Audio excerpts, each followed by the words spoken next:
हाँ जी, hello and welcome to all my dear students. क्या हालचाल है आप लोगों के, कैसे हैं आप सब लोग।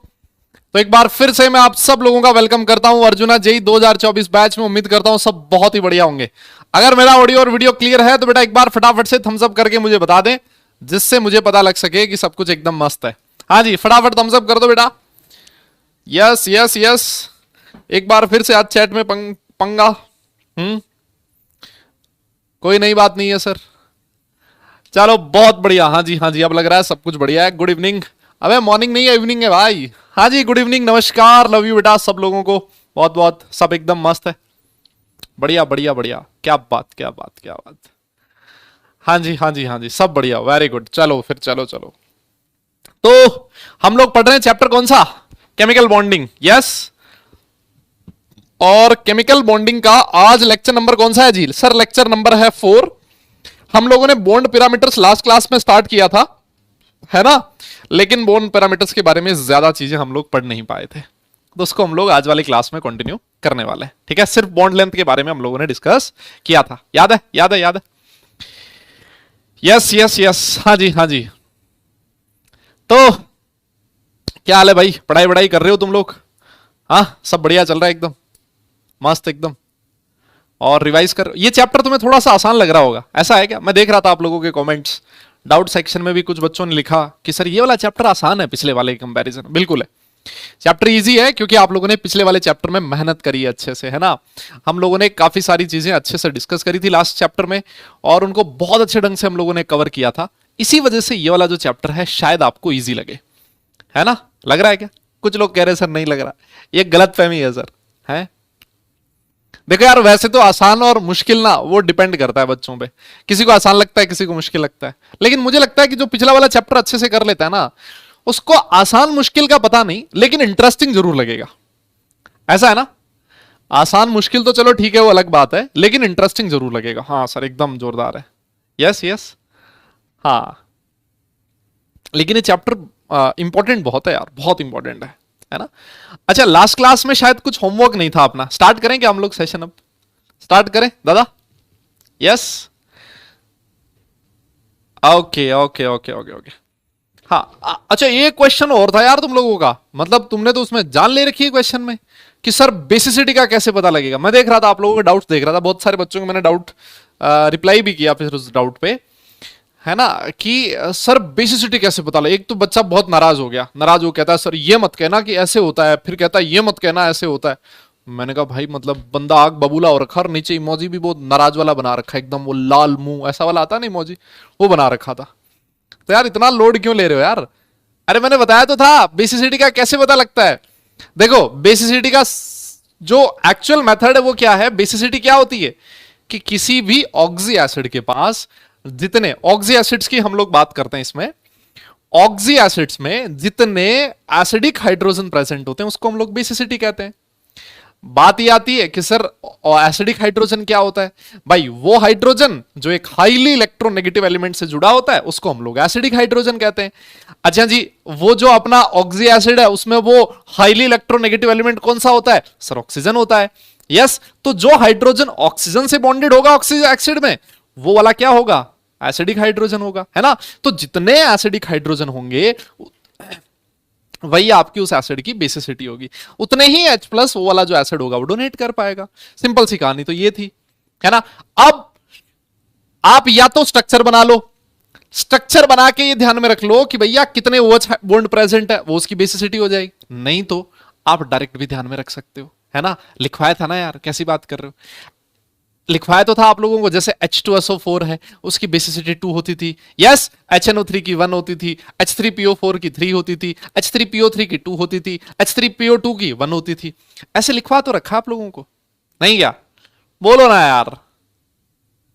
अरे बोल ही नहीं रहा यार कोई। यस, क्या ये बात सही है क्या? तो या तो आप स्ट्रक्चर बना के फिर देख लो, नहीं तो भाई जब आप धीरे धीरे पढ़ोगे ना, अभी तो हम लोगों ने इनऑर्गेनिक स्टार्ट किया ना यार, अभी आप 11th में भी इनऑर्गेनिक पढ़ोगे, फिर 12th में भी इनऑर्गेनिक पढ़ोगे, तो जब आपके सामने से बहुत सारे बथेरे एग्जांपल्स आएंगे ना, तब आपको धीरे धीरे आइडिया लगने लग जाएगा। हर चीज एक बार में नहीं सीखता इंसान, है ना, वो टाइम के साथ मेच्योर होता जाता है। हो सकता है आपको जैसे स्ट्रक्चर ऑफ एटम जब आप लोगों ने स्टार्टिंग में किया था स्टार्ट, तो आपको मुश्किल लगा होगा। आपको हो सकता है मोल कॉन्सेप्ट स्टार्टिंग में मुश्किल लगा होगा, लेकिन आई कैन गारंटी यू जब आप क्लास 12th में जाओगे, है ना, और 12th में देखना आपको ये मोल कॉन्सेप्ट आसान लगेगा, है ना, क्योंकि उस समय तक हमारी जो थिंकिंग है वो बिल्ड हो जाती है ना, हमारे सोचने की क्षमता बढ़ जाती है, और इस वजह से चीजें हमें आसान लगने लगती है। समझ में आई बात? तो भैया मैं फिर कह देता हूं, इतना टेंशन मत लो कि भाई ये सर ये इतनी सारी कैसे याद रखेंगे। जितना लिखवाया ना, जैसे जैसे लिखवाते जाएंगे ना उतनी उतनी याद करते जाओ, एक्स्ट्रा मत याद करो, भले ही कम से कम जो लिखा है उसको रिवाइज करते जाओगे ना, अपने आप आइडिया लगते जाएगा। ठीक है ठीक है ठीक है, all right, yes yes yes. कोई कह रहा सर अभी भी मुश्किल ही लग रहा है, अब कान पे पड़ेगी एक है। स्टार्ट करें कि भाई ये क्या वीडियो कॉल का क्या लफड़ा आज, ये वीडियो कॉल के लिए इतनी स्पैमिंग क्यों हो रही है आज, क्या चक्कर है? हाँ, वीडियो कॉल का फीचर स्टार्ट हो गया क्या? ऐसा है क्या? है भाई लोगों, ऐसा है क्या? अच्छा, तो अगर हो भी गया तो भी देखेंगे बाद में, जब ठीक ठाक पोल करवा लेंगे ना उसके बाद देखेंगे। अब ऐसे डायरेक्ट कैसे वीडियो कॉल कर लो यार, पोल करवाएंगे उसके बाद करेंगे, ठीक है। आओ फिर, आओ फिर, आज हम लोग क्या क्या पढ़ने वाले हैं। आज बॉन्ड पैरामीटर्स को खत्म करेंगे हम लोग, फिर उसके बाद मैं आपको एक बहुत प्यारी चीज पढ़ाने वाला हूं, रेजोनेंस, है ना। रेजोनेंस का हालांकि थोड़ा सा हल्का सा ही पोर्शन पढ़ेंगे हम लोग इस चैप्टर में। रेजोनेंस की जो मैक्सिमम चीजें होंगी वो हम लोग ऑर्गेनिक केमिस्ट्री में पढ़ेंगे। हालांकि ये मेनली ऑर्गेनिक केमिस्ट्री का टॉपिक है, लेकिन क्योंकि आपके एनसीईआरटी में दिया हुआ है इस वजह से मैं इसको करवाने वाला हूं। ऑलराइट, चलिए फिर उसके बाद एक बहुत जबरदस्त थ्योरी, एक बहुत ही इंपॉर्टेंट थ्योरी जिससे खूब सारे क्वेश्चंस पूछे जाते हैं, उस थ्योरी का नाम है वीएसीपीआर। अगर आप लोगों ने चाहा, अगर आप लोगों की मतलब साथ मिला तो हम लोग इसको भी कर लेंगे। अरे ये वो वाला रेजोनेंस नहीं है जो आप उसमें पढ़ते हो, किधर? हाँ, अरे अरे भाई वो रेजोनेंस वो वाला नहीं, रेजोनेंस उसमें भी आता है ना, फिजिक्स में भी। रेजोनेंस कोई कोचिंग इंस्टीट्यूट का भी नाम है ना। यस यस, हाँ, और रेजोनेंस तुम्हारी पता नहीं मुझे क्या कहानी है, इसका मुझे नहीं पता। आ जाओ पढ़ लो वे। हाँ देखो, बॉन्ड पैरामीटर्स हम लोग पढ़ रहे थे भाई लोगों। अब ठीक है ठीक है, अब हो गई यार बातें, देखो 7 मिनट चले गए क्लास के, बहुत हो गई बातें। अब आ जाओ भैया पढ़ने के, पढ़ने पे आओ, इधर इधर, है ना। अब एकदम बढ़िया टिका के बैठो एक जगह, पानी वानी लेके बैठो साथ, और अगर जब तक जरूरत फील ना हो बहुत ज्यादा, है ना, कि अब तो उठे बिना काम नहीं चलेगा, तब तक एक जगह बैठ के पूरा लेक्चर कंप्लीट करो। ऑलराइट, चलिए आइए। तो बेटा बॉन्ड पैरामीटर्स में हम लोग पढ़ रहे थे बॉन्ड लेंथ के बारे में, है ना। बॉन्ड पैरामीटर्स में किसके बारे में पढ़ रहे थे? सबसे पहले बॉन्ड लेंथ के बारे में। अब यहां पर एक देखो छोटी सी टर्म आई थी, इक्विलिब्रियम डिस्टेंस। तो बहुत सारे, एक बच्चे ने डाउट पूछा कि सर ये इक्विलिब्रियम डिस्टेंस क्या इक्विलिब्रियम स्टेट से कोई लेना देना है क्या इसका? देखो वैसे तो इक्विलिब्रियम चैप्टर आएगा आगे, आगे आपका, है ना। फिजिकल केमिस्ट्री में तुम्हें याद ही होगा एक चैप्टर है इक्विलिब्रियम, तो उसका यहां से कोई लेना देना नहीं है ना, उसका इससे कोई लेना देना नहीं है। इक्विलिब्रियम डिस्टेंस का मतलब होता है वो मिनिमम डिस्टेंस जो एक एटम, दो एटम के बीच में हो सकती है, उसको बोला जाता है इक्विलिब्रियम डिस्टेंस, है ना। जैसे मान लो दो एटम आपस में कोवेलेंट बॉन्ड बना रहे हैं, है ना, कोवेलेंट बॉन्ड बना रहे हैं, तो उनके बीच की, उनके सेंटर के बीच की जो मिनिमम डिस्टेंस होगी ना, जो सबसे कम डिस्टेंस हो सकती है जहां पर बॉन्ड बन जाता है, इतने नजदीक दो एटम आ जाते हैं कि जहां पर दोनों एटम्स के बीच में बॉन्ड बन जाए, उस डिस्टेंस को बोला जाता है इक्विलिब्रियम डिस्टेंस, ठीक है ना। तो उसकी टेंशन आपको नहीं लेनी है। ऑलराइट, हाँ, इंटरन्यूक्लियर डिस्टेंस को आप कह सकते हो इक्विलिब्रियम डिस्टेंस, जब वो मिनिमम डिस्टेंस है ना। अब वैसे इंटरन्यूक्लियर डिस्टेंस तो इतनी भी हो सकती है नहीं, लेकिन जब दोनों एटम्स के बीच बॉन्ड बन गया, उस समय जो दोनों न्यूक्लियर के बीच में डिस्टेंस है, न्यूक्लियस के बीच में डिस्टेंस है, that is known as internuclear distance, है ना। तो आपने पढ़ा था कि भाई जो बॉन्ड लेंथ होती है ना, बॉन्ड लेंथ जो होती है बहुत सारे फैक्टर्स पे डिपेंड करती है। एक फैक्टर था कि बॉन्ड लेंथ जो थी वो डायरेक्टली प्रोपोर्शनल थी किसके? जल्दी से बोलो बेटा, बॉन्ड लेंथ किसके डायरेक्टली प्रोपोर्शनल थी? It was directly proportional to size, है ना, एटम की साइज के डायरेक्टली प्रोपोर्शनल थी, याद है आप लोगों को। फिर मैंने आपको बोला था it is inversely proportional to bond multiplicity, बोलो बोलो, बॉन्ड मल्टीप्लिसिटी, है ना। और फिर आप लोगों को एक चीज और बोली गई थी, is inversely proportional to electronegativity difference delta EN. ये तीन फैक्टर्स आप लोगों को बताए गए थे। अबे चार्ज नहीं आता था, कान पे पड़ेगी, हर जगह चार्ज है साइज के साथ, हाँ, इसमें कहां चार्ज आता था? यस, ये तीन फैक्टर थे बेटा जिसपे हम लोगों ने बॉन्ड लेंथ का ऑर्डर लिखा था, मोटा मोटा, है ना, इतना ही होते हैं ये फैक्टर्स। इसके अलावा और भी कुछ टेक्निकल और भी फैक्टर्स हो सकते हैं, लेकिन उनको हम लोग अभी डिस्कस नहीं करेंगे, बिकॉज उसके लिए हमारे पास रिक्वायर्ड नॉलेज अभी है नहीं। आगे जैसे जैसे हम लोग पढ़ते जाएंगे वैसे वैसे हमें पता लगता जाएगा, ठीक है। अच्छा, तो जैसे मान लो मैं आपसे क्वेश्चन पूछूं, कि मैं तुमसे पूछूं बॉन्ड लेंथ का ऑर्डर, मैं आपसे क्वेश्चन पूछूं बॉन्ड लेंथ का ऑर्डर, एक दे रखा है F2, एक दे रखा है O2 और एक दे रखा है N2। आपसे क्वेश्चन पूछा है कि बताइए बॉन्ड लेंथ किसमें सबसे ज्यादा है, ठीक है ना। तो आप लोगों ने सोचना स्टार्ट किया, आप लोगों ने देखा यार फ्लोरीन फ्लोरीन के बीच है सिंगल बॉन्ड, यस ऐसे बनता है ना F2। आपने कहा यार ऑक्सीजन डबल बॉन्ड ऑक्सीजन होता है, ऑक्सीजन ऑक्सीजन के बीच डबल बॉन्ड बनता है, यस नो बोलो ना यार, यस यस।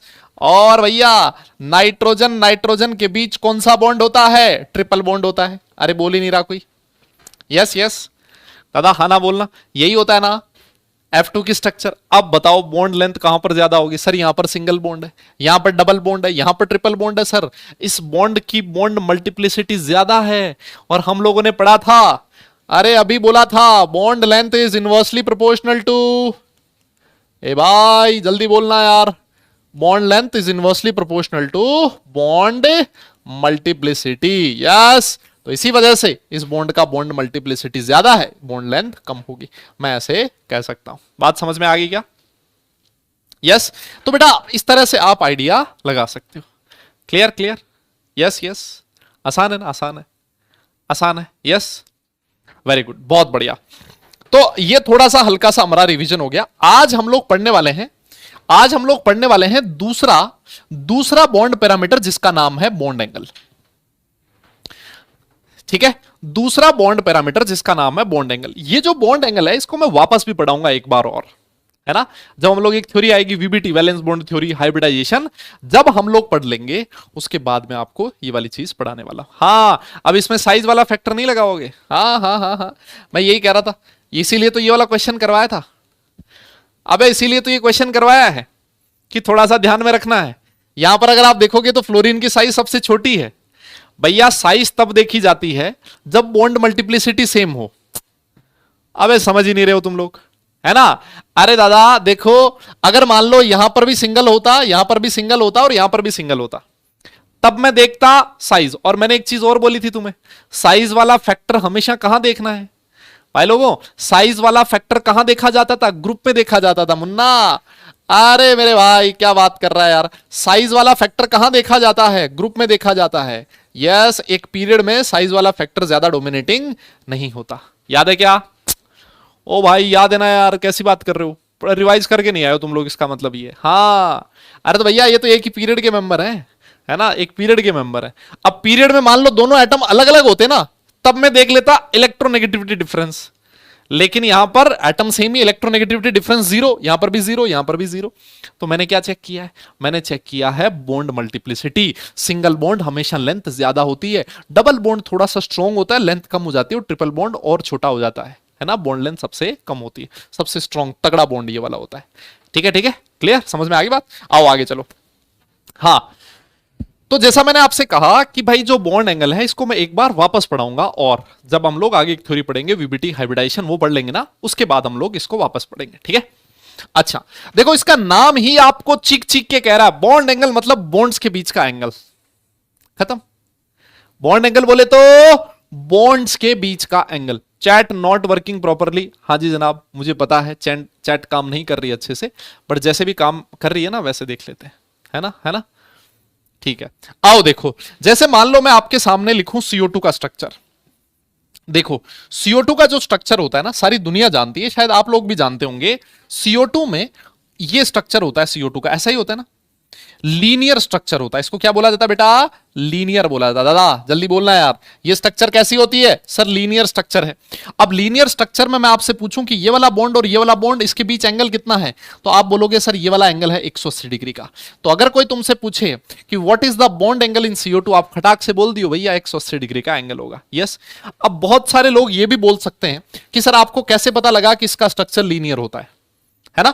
और ये बिल्कुल जायज सवाल है ना, ये नाजायज नहीं है, ये बिल्कुल जायज सवाल है कि सर आपको पता कैसे लगा। देखो बेटा आगे मैं आपको थ्योरी पढ़ाऊंगा एक, है ना, वैलेंशियल इलेक्ट्रॉन पर रिपल्शन थ्योरी, VSEPR थ्योरी, उसके अकॉर्डिंग हमें पता लगता है कि स्ट्रक्चर कैसे बनती है, ठीक है ना। तो अभी आपको पता नहीं लगेगा कि ये लीनियर कैसे हुआ, कोई दूसरी शेप क्यों नहीं हो गई, है ना, लेकिन अभी के लिए आप सिर्फ ध्यान रखो।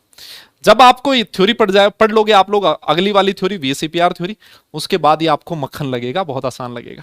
ठीक है, आइए आगे चलते हैं। जैसे मान लो एक और स्ट्रक्चर है, मैंने लिख दिया BF3, है ना, बोरोन ट्राइफ्लोराइड। इसकी अगर मैं स्ट्रक्चर की बात करूं ना बेटा, तो देखो इसकी स्ट्रक्चर कुछ ऐसी होती है, बोरोन है, ये 3 फ्लोरीन है और एक फ्लोरीन ये रहा। अगर आप इसमें एंगल की बात करोगे तो ये जो 2 बॉन्ड्स हैं इनके बीच एंगल होता है बेटा कितना, 120 डिग्री का। ये वाली जो स्ट्रक्चर है यहां पर भी इन दोनों बॉन्ड्स के बीच भी एंगल कितना, 120 डिग्री का। यहां पर भी एंगल कितना, 120 डिग्री का। क्या मेरी बात समझ में आई आपको? यस यस, है ना, है ना, है ना। तो बॉन्ड एंगल का मतलब सिंपल सी बात है, बॉन्ड्स के बीच का एंगल। फिर अगर मान लो, फिर मैं कह देता हूं, कान खोल के सुन लियो भैया, कुछ कुछ मैल वैल आ रखा है तो उसको साइड में हटा के, कैसे पता लगा कि BF3 की स्ट्रक्चर ऐसी होती है, ये आपको आगे वाले टॉपिक में पता लगेगा जब हम लोग VSEPR थ्योरी पढ़ने वाले हैं ना। तो तब तक के लिए शांति बनाए रखें, है ना, तब तक के लिए शांति के साथ बैठ जाए। कोई बोलेगा सर हम तो अकेले बैठे हैं, शांति के साथ कहां मिलेगी शांति, बताइए आप। और देखो एक और एग्जांपल देता हूं, जैसे अगर मैं वाटर की बात करूं, है ना, पानी सारी दुनिया जानती है। यस, ये होता है बेटा पानी का स्ट्रक्चर। अगर आप देखोगे ना तो पानी कुछ ऐसा होता है, ऐसा होता है कुछ ऐसा। और अगर यहां पर ऑक्सीजन के पास 2 लोन पेयर होते हैं, है ना, तो अगर आप देखोगे वाटर में बॉन्ड एंगल, तो ऑक्सीजन और ये वाला जो बॉन्ड है, ये वाला एंगल होता है 104.5 डिग्री का। कितना होता है बेटा, 104.5 डिग्री का। क्लियर क्लियर, है ना। तो अभी के लिए आप सिर्फ कॉन्सेप्ट समझो, what is the meaning of bond angle, है ना। ये बॉन्ड एंगल कैसे आया, इसको हम लोग आगे वाली थ्योरी में समझने वाले हैं। क्लियर क्लियर, है ना, है ना, है ना। तो नोट किया आप लोगों ने? यस दादा, नोट कर लिया हो तो डन लिखना, फिर हम लोग आगे चलेंगे, है ना, है ना, है ना। हाँ, ऐसे बहुत सारे एंगल्स हो सकते हैं, बहुत सारे एंगल्स हो सकते हैं। एक बच्चा लिख रहा है सर NH3 में बता दो, देखो अमोनिया, है ना। हालांकि ये सारे बॉन्ड एंगल हम लोग आगे आगे पढ़ेंगे, ठीक है, ये सारे बॉन्ड एंगल हम लोग पढ़ेंगे आगे, फिर भी बता देता हूं। देखो NH3 की जो शक्ल होती है दिखने में बेटा ऐसी होती है, इसके पास यहां लोन पेयर होता है। अगर आप इसमें बॉन्ड एंगल देखोगे तो वो लगभग 107 डिग्री का होता है। कितने का होता है, 107 डिग्री का। क्लियर, है ना। तो ये छोटी छोटी चीजें हैं, अभी के लिए इन पे ज्यादा सिर्फ कॉन्सेप्ट समझो कि बॉन्ड एंगल का मतलब क्या है, बाकी चीजें हम लोग आगे देखेंगे। तो डिफाइन कैसे करें इसको, बॉन्ड एंगल को कैसे डिफाइन करें, कि एक एटम है, उसके पास में जो 2 पास पास वाले बॉन्ड्स हैं उनके बीच के एंगल को बोला जाता है बॉन्ड एंगल। ठीक है, अच्छा, अब इसकी एक और डेफिनेशन, जो जोरदार वाली डेफिनेशन है, एक और धांसू डेफिनेशन भी ऐसे भी लिखी हो सकती है, ऐसे भी लिखी हो सकती है ना, ऐसे भी लिखी हो सकती है कि भाई ये वाला जो बॉन्ड बना है ना, ये वाले जो बॉन्ड के इलेक्ट्रॉन है बेटा, वो इलेक्ट्रॉन किसी ना किसी ऑर्बिटल में रहे होंगे। अच्छा अच्छा सर, ऑर्बिटल बहुत दिनों बाद नाम याद आया, है ना बेटा। ये जो इलेक्ट्रॉन्स है भाई, इस बॉन्ड में कितने इलेक्ट्रॉन है सर, 2 इलेक्ट्रॉन है। अरे भैया इलेक्ट्रॉन ऐसे तो घूमते हुए नहीं रहते ना, इलेक्ट्रॉन कहां प्रेजेंट होते हैं, ऑर्बिटल्स में प्रेजेंट होते हैं। तो एक ऑर्बिटल ये है जिसमें ये वाले इलेक्ट्रॉन्स प्रेजेंट है, एक ऑर्बिटल ये है जिसमें ये वाले इलेक्ट्रॉन्स प्रेजेंट है। तो इन दोनों ऑर्बिटल्स के बीच का जो एंगल होगा उसको भी मैं बॉन्ड एंगल कह सकता हूं। मेरी बात तुम्हें समझ में आई क्या? यस यस यस, अरे बोलो बोलो बोलो, क्या मेरी बात समझ में आई, है ना। तो कहीं पर डेफिनेशन ऐसे भी लिखी हो सकती है कि 2 बॉन्ड के बीच का एंगल, कहीं पर डेफिनेशन ऐसे भी लिखी हो सकती है कि बॉन्ड पेयर जिस ऑर्बिटल में रखे हैं उन ऑर्बिटल्स के बीच के एंगल को भी आप बॉन्ड एंगल कह सकते हो, है ना। अरे इसको याद नहीं रखना है, या आप समझ जाओगे, अपने आप करने लगोगे। थोड़ी तसल्ली रखो भाई, है ना, थोड़ी तसल्ली रखो यार दादा। आइए आइए देखो क्या लिखता है, it is defined as the angle between the orbitals containing bond pair of electrons. मैं कह ही रहा था तुमसे, है ना, ये वाले डेफिनेशन यही तो है, orbitals containing bond pair of electrons. ये वाले बॉन्ड पेयर के इलेक्ट्रॉन्स एक ऑर्बिटल में, ये वाले बॉन्ड पेयर के इलेक्ट्रॉन्स एक ऑर्बिटल में। तो इन दोनों ऑर्बिटल के बीच का एंगल, इसको भी मैं क्या बोल सकता हूं, around the central atom in a molecule और कॉम्प्लेक्स आयन, उसको क्या बोला जाता है बेटा, बॉन्ड एंगल कहा जाता है। एक और डेफिनेशन लिखी हुई है क्या, the angle between 2 adjacent bonds, है ना, 2 पास पास वाले बॉन्ड्स के बीच का एंगल एक मॉलिक्यूल में, उसको भी आप क्या कह सकते हो, बॉन्ड एंगल कह सकते हो। तो दोनों डेफिनेशन सिंपल डेफिनेशन है ना। चाहे कान ऐसे पकड़ो, कान ऐसे पकड़ो, इधर थोड़ी सी मेहनत ज्यादा है, ये वाली डेफिनेशन लिखने में थोड़ी मेहनत ज्यादा लगी, लेकिन आसान है। यस यस यस, अच्छा, अब जैसे एक बच्चे ने पूछा अभी, सर इसका फायदा क्या है। अरे भाई फायदा क्या है, हम लोग कोई भी चीज पढ़ रहे हैं उसका फायदा क्या है, सर वो एग्जाम में आती है हमारे, है ना, हमारे दैनिक जीवन में बॉन्ड एंगल से और कोई ज्यादा फायदा नहीं है ना। ऐसा नहीं है कि अगर बॉन्ड एंगल तुम्हें याद नहीं रहेगा तो तुम्हारा कुछ कोई कोई एक आधा कोई तंत्र यंत्र अंदर वाला कोई शरीर का पार्ट काम करना बंद कर देगा, है ना, ऐसे नहीं होगा। लेकिन सिर्फ इतना सा फायदा है कि भैया एग्जाम में आता है ना, और हम लोग वही चीज पढ़ते हैं जो हमारे एग्जाम में आती है। यस यस, हाँ ये देखो यूज क्या, कौन था, कौन है बे, कौन है ये नाम, एक तो नाम नहीं पता लगता इसमें, एकदम से चैट भाग जाती है ऊपर, है ना। हाँ और देखो, बॉन्ड एंगल से आप किसी भी मॉलिक्यूल की शेप के बारे में पता लगा सकते हो। किसके बारे में? उसकी स्ट्रक्चर के बारे में पता लगा सकते हो। जैसे अगर मान लो मैं आपसे कहूं, अगर मैं आपसे कहूं कि भाई CO2 में बॉन्ड एंगल 180 डिग्री का है, क्या कह रहा हूं? अगर कोई कहे कि CO2 में बॉन्ड एंगल 180 डिग्री का है ना, तो 180 डिग्री का बॉन्ड एंगल है, इसका मतलब ऑब्वियस सी बात है उसकी स्ट्रक्चर कैसी रही होगी, उसकी ज्योमेट्री कैसी रही होगी, लीनियर रही होगी। क्या मैं ऐसे कह सकता हूं क्या, है ना? तो बॉन्ड एंगल से आइडिया लगता है आपको किसी भी मॉलिक्यूल की शेप का, उसकी ज्योमेट्री का। यस यस यस, जैसे मान लो मैं आपसे कहूं कि H2O में बॉन्ड एंगल 104.5 डिग्री का है ना, तो कोई बोलेगा सर इसका जो स्ट्रक्चर है वो बेंट हो सकता है, वी शेप हो सकता है। देखो वी बन रहा है ना, ऐसे देखो ये वी बन रहा है ना, उल्टा विराट कोहली, है ना, वी दिख रहा है क्या ऐसा, है ना, इसको उल्टा कर दो ऐसे, है ना, वी ऐसा होता है, मैंने इसको उल्टा कर दिया, तो इसको, इस शेप को बोला जाता है वी शेप। आगे पढ़ेंगे इसके बारे में, है ना। तो बॉन्ड एंगल से आप किसी भी मॉलिक्यूल की शेप का आइडिया लगा सकते हो, ठीक है ना। तो ये वाली डेफिनेशन है, देखो बेटा ये वाली चीज यहां लिखी है, it gives some idea regarding the distribution of orbitals around the central atom. Distribution of orbitals around the central atom का मतलब होता है कि उसकी शेप के बारे में आप आइडिया लगा सकते हो बॉन्ड एंगल की हेल्प से, है ना। देखो ये लिखा है, it helps us in determining its shape. Alright, clear है यहां तक, सब समझ में है ना। तो बेटा इसको नोट करो, फटाफट फटाफट लिख दो बेटा, इसको नोट करो, फिर उसके बाद हम लोग आगे देखेंगे, है ना, फिर उसके बाद आगे चलेंगे। हो जाए तो एक बार डन लिख देना, हो जाए तो एक बार डन लिख देना। कह रहा सर अनुष्का बुरा मान जाएगी। अब अनुष्का की छोड़ो तुम यार, हाँ तुम अभी पढ़ो इधर, हाँ हाँ हो जाए तो डन लिख देना। बेचारा कोहली, है ना, एक भी IPL नहीं जीत पाया बेचारा कोहली, बड़ा दुख होता है कभी कभी मुझे उसको देख के, है ना, और खूब रन भी बनाता है बेचारा, फिर भी उसकी टीम नहीं जीत पा रही। ऐसे ही है भैया किस्मत, है ना।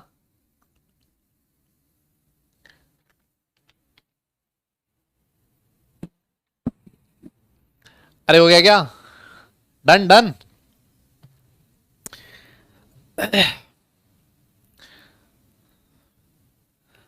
हो गया हो गया, ओके आगे चलें आगे चलें। थोड़ा थोड़ा स्पीड फास्ट रखिए भाई, देखो थोड़ा सा स्पीड फास्ट रखो, है ना, थोड़ा तेज तेज लिखने की आदत डालो भाई। आइए फिर उसके बाद हम लोग आगे चलते हैं, फिर उसके बाद हम लोग आगे चलते हैं और अगले बॉन्ड पैरामीटर्स के बारे में बात करते हैं। अगला बॉन्ड पैरामीटर है, अगला बॉन्ड पैरामीटर है जिसका नाम है बहुत जबरदस्त, इसको देखो कई जगह पर ऐसे लिखा होता है बॉन्ड एनर्जी, है ना, क्या लिखा है बॉन्ड एनर्जी। कुछ लोग इसको ऐसे भी लिख देते हैं बॉन्ड एंथैल्पी, एक ही बात है भाई, ठीक है ना, ये 2-3 नाम है ध्यान रखियो, ठीक है। बॉन्ड एनर्जी लिख दो, बॉन्ड एंथैल्पी लिख दो, या फिर सुनो बॉन्ड डिसोसिएशन एनर्जी, भाई ये भी एक ही चीज है, ठीक है ना। इनमें से कुछ भी नाम लिखा हो, बॉन्ड डिसोसिएशन एनर्जी लिख दो या फिर बॉन्ड डिसोसिएशन एंथैल्पी लिख दो, कंफ्यूज नहीं होने का है ना, कंफ्यूज ना ही होना है। सारा जो टर्म है वो एक ही है, बॉन्ड एनर्जी का हो, बॉन्ड एंथैल्पी का हो, बॉन्ड डिसोसिएशन एनर्जी का हो, बॉन्ड डिसोसिएशन एंथैल्पी का हो, भाई एक ही बात है, ठीक है, बहुत बढ़िया। आइए तो ये क्या होती है, सबसे बड़ा काम, सबसे बड़ी चीज यही है ना, क्या होती है। तो देखो यार बहुत आसान, इसका नाम, इसको पकड़ो, आप इसको पकड़ो, बॉन्ड डिसोसिएशन एनर्जी। एक बात बता दादा, बॉन्ड का मतलब क्या है, बॉन्ड का मतलब क्या है, बॉन्ड पैरामीटर्स वे क्या, बॉन्ड पोटेंशियल क्या लिख रहे हो। हां जैसे अगर मैं तुमसे पूछूं, बॉन्ड का मतलब है एक फोर्स ऑफ अट्रैक्शन, है ना, जो दो चीजों को एक साथ बांध के रखता है। अब आपको उस बॉन्ड को डिसोसिएट करना है ना, तो ऑब्वियस ही बात है, मैंने एक चीज आप लोगों को लास्ट क्लास में सिखाई थी, क्या सिखाया था कि जब कोई बॉन्ड बनता है तो एनर्जी रिलीज होती है, अगर उतना ही एनर्जी आप वापस दे दो तो वो वाला बॉन्ड ब्रेक हो जाता है। याद है आप लोगों को? तो किसी भी बॉन्ड को तोड़ने के लिए इसका मतलब यह है कि कुछ हमें अमाउंट ऑफ एनर्जी देनी पड़ती है, और जो एनर्जी आपने किसी भी बॉन्ड को तोड़ने के लिए दी है उसी एनर्जी को बोला जाता है बॉन्ड डिसोसिएशन एनर्जी। बहुत ही आसान है यार, बहुत सिंपल चीज है। जैसे मान लो आपके सामने मैंने लिखा है H2। बेटा H2 मॉलिक्यूल जो होता है ना, उसमें हाइड्रोजन हाइड्रोजन के बीच सिंगल बॉन्ड है। अगर मान लो मैं इस बॉन्ड को तोड़ दूं, अगर मैं इस बॉन्ड को तोड़ दूं तो जैसे मैं बॉन्ड तोड़ूंगा ये जो हाइड्रोजन के दो एटम मिल जाएंगे मुझे, है ना। पहले तो ये दोनों हाइड्रोजन के एटम एक दूसरे के साथ जुड़े हुए थे, यस, H2 मॉलिक्यूल था। जैसे ही ये वाला बॉन्ड टूटा, सर हमें दो हाइड्रोजन के अकेले विरले, है ना। अब ये देखो पहले एक दूसरे के साथ जुड़े हुए थे, आज ये दोनों स्वतंत्र हैं, जो इनके मर्जी हो वो चीज ये काम कर सकते हैं, जहां चाहे वहां मुंह मार सकते हैं, है ना। पहले नहीं कर सकता था ऐसा, पहले यह हाइड्रोजन इस हाइड्रोजन के साथ बंधा हुआ था। तो ऑब्वियस ही बात है बेटा, इसको तोड़ने के लिए मुझे एनर्जी देनी पड़ेगी, और जो एनर्जी दी है तो देखो इसको रिप्रेजेंट ऐसे किया जाता है, इस तरह से। मान लो इसको तोड़ने के लिए एनर्जी दी है x किलो जूल पर मोल, है ना। इसको क्या कह सकते हो आप? x कुछ भी हो सकता है ना, कुछ भी हो सकता है। और ऑब्वियस सी बात है कि इस बॉन्ड को तोड़ना है तो हमेशा एनर्जी देनी पड़ेगी। तो मुझे एक बात बताइए, यह प्रोसेस एंडोथर्मिक होगा या फिर एक्सोथर्मिक होगा? क्या लगता है आप लोगों को? हाँ जी, हाँ जी, एंडोथर्मिक होगा या फिर एक्सोथर्मिक होगा? क्या लगता है? कमेंट करके आप मुझे बता सकते हो। बोलो बोलो बोलो। अबे लैटिस एनर्जी का इससे क्या लेना देना है? बे कान पे पड़ेगी, जोर से चांटा पड़ेगा। हाँ, लैटिस का क्या मतलब है इससे? कुछ भी बोल रहे हो, मतलब कुछ भी है। हाँ, मतलब एंडोथर्मिक होगा। वेरी गुड बेटा। आओ आगे चलते हैं। जैसे मान लो एक मॉलिक्यूल है O2। बेटा O2 में ऑक्सीजन ऑक्सीजन के बीच डबल बॉन्ड है, आपको इस डबल बॉन्ड को तोड़ना है। जैसे आप ये बॉन्ड तोड़ोगे आपको दो ऑक्सीजन के एटम्स मिल जाएंगे। मान लेते हैं इस बॉन्ड को तोड़ने के लिए, है ना, इस बॉन्ड को तोड़ने के लिए देखो यहां पर लिखा है O डबल बॉन्ड हो, delta H O double bond हो, मतलब इस O double bond O bond को तोड़ने के लिए कितनी एनर्जी चाहिए? मान लेते हैं y किलो जूल पर मोल एनर्जी चाहिए। तो इसको मैं क्या बोलूंगा? Bond energy of oxygen double bond oxygen. इसको मैं क्या बोलूंगा? Bond energy of hydrogen single bond hydrogen. समझ में आ रही? और देखो एग्जांपल, जैसे मान लो नाइट्रोजन है, यस नाइट्रोजन है, इसके बीच ट्रिपल बॉन्ड है, मुझे इसको तोड़ना है। बेटा जैसे ही तोड़ूंगा मुझे दो नाइट्रोजन के एटम मिल जाएंगे। तो इसकी बॉन्ड एंथैल्पी, इसको मैं ऐसे लिख सकता हूं +Z किलो जूल पर मोल। ऑब्वियस सी बात है, हर बॉन्ड की अपनी बॉन्ड एंथैल्पी होती है, अलग अलग होती है। कोई बॉन्ड वीक होता है तो आसानी से टूट जाएगा, उसकी बॉन्ड एनर्जी कम होगी। और अगर मान लो कोई स्ट्रॉन्ग बॉन्ड है तो भैया मुश्किल से टूटेगा। याद है, लॉन्ग डिस्टेंस रिलेशनशिप्स बड़े आराम से टूट जाती है। क्यों? क्योंकि दोनों बहुत दूर दूर है भाई, बहुत आराम से, है ना। आप यस यस, है ना, आप बड़े आराम से बीच में घुस के और उस बॉन्ड को तोड़ने का काम कर सकते हो, है ना। और जो लोग दो पास पास होते हैं, रोज सुबह शाम मुलाकात होती है, जिनकी अट्रैक्शन ज्यादा होता है, वहां पर थोड़ा बॉन्ड तोड़ना मुश्किल हो जाता है ना। तो स्ट्रॉन्ग बॉन्ड है तो वहां पर बॉन्ड एंथैल्पी ज्यादा होगी। ऑब्वियसली बात है, देखो ये लिखा है larger the bond dissociation enthalpy stronger will be the bond, है ना। जितना ज्यादा बॉन्ड एंथैल्पी होगा वो बॉन्ड उतना ही ज्यादा मजबूत होगा। सिंपल सी बात है ना। तो देखो डेफिनेशन आपके सामने लिखी है, क्या लिखा है? It is defined as the amount of energy required to break 1 mole of bonds of a particular type. देखो इसकी यूनिट क्या लिखी है? किलो जूल पर मोल। तो ये डिफाइन किसके लिए होती है? 1 मोल के लिए डिफाइन होती है। आप लोगों को याद हो लैटिस एनर्जी, लैटिस एनर्जी भी डिफाइन होती थी किसके लिए? पर मोल के लिए ना। तो ये लिखा है it is the amount of energy required to break 1 mole of bonds of a particular type between two atoms in gaseous state. वापस से कह देता हूं, ये जो डेफिनेशन में जो स्टेट लिखी होती है वो स्टेट बहुत इंपॉर्टेंट होती है। यहां पर लिखा है बेटा गैसियस स्टेट, इसका मतलब ये गैसियस स्टेट में ही होने जरूरी है ना। डेफिनेशन गैसियस स्टेट में है तो गैसियस में ही होना जरूरी है, तभी आप उसको बॉन्ड डिसोसिएशन एंथैल्पी बोलोगे। अगर मान लो गैसियस स्टेट नहीं है तो आप उस एंथैल्पी को, उस एनर्जी को बॉन्ड डिसोसिएशन एंथैल्पी नहीं कह सकते। इस बात को याद रखना पड़ेगा। क्लियर? यस यस यस, अरे बोलो ना यार भाई, हाँ ना बोलना यार। समझ में आ गई क्या? अगर समझ में आया तो थम्स अप करना है बेटा, और अगर लिख दिया तो डन लिख देना है ना। फिर हम लोग आगे चलेंगे। मैं साइड में हो जाता हूं, तुम्हारे कमेंट तो मैं देखता ही रहता हूं, है ना। नोट कर लो, चलो नोट कर लो बेटा, नोट कर लो। यस यस, हाँ जी हाँ जी, समझ में आ गया तो थम्स अप करना है, और अगर नोट कर लिया तो डन लिख देना है ना। यस यस पक्का? क्या बात कर रहे हो, बहुत जोरदार बेटा, बहुत जोरदार, वेरी गुड।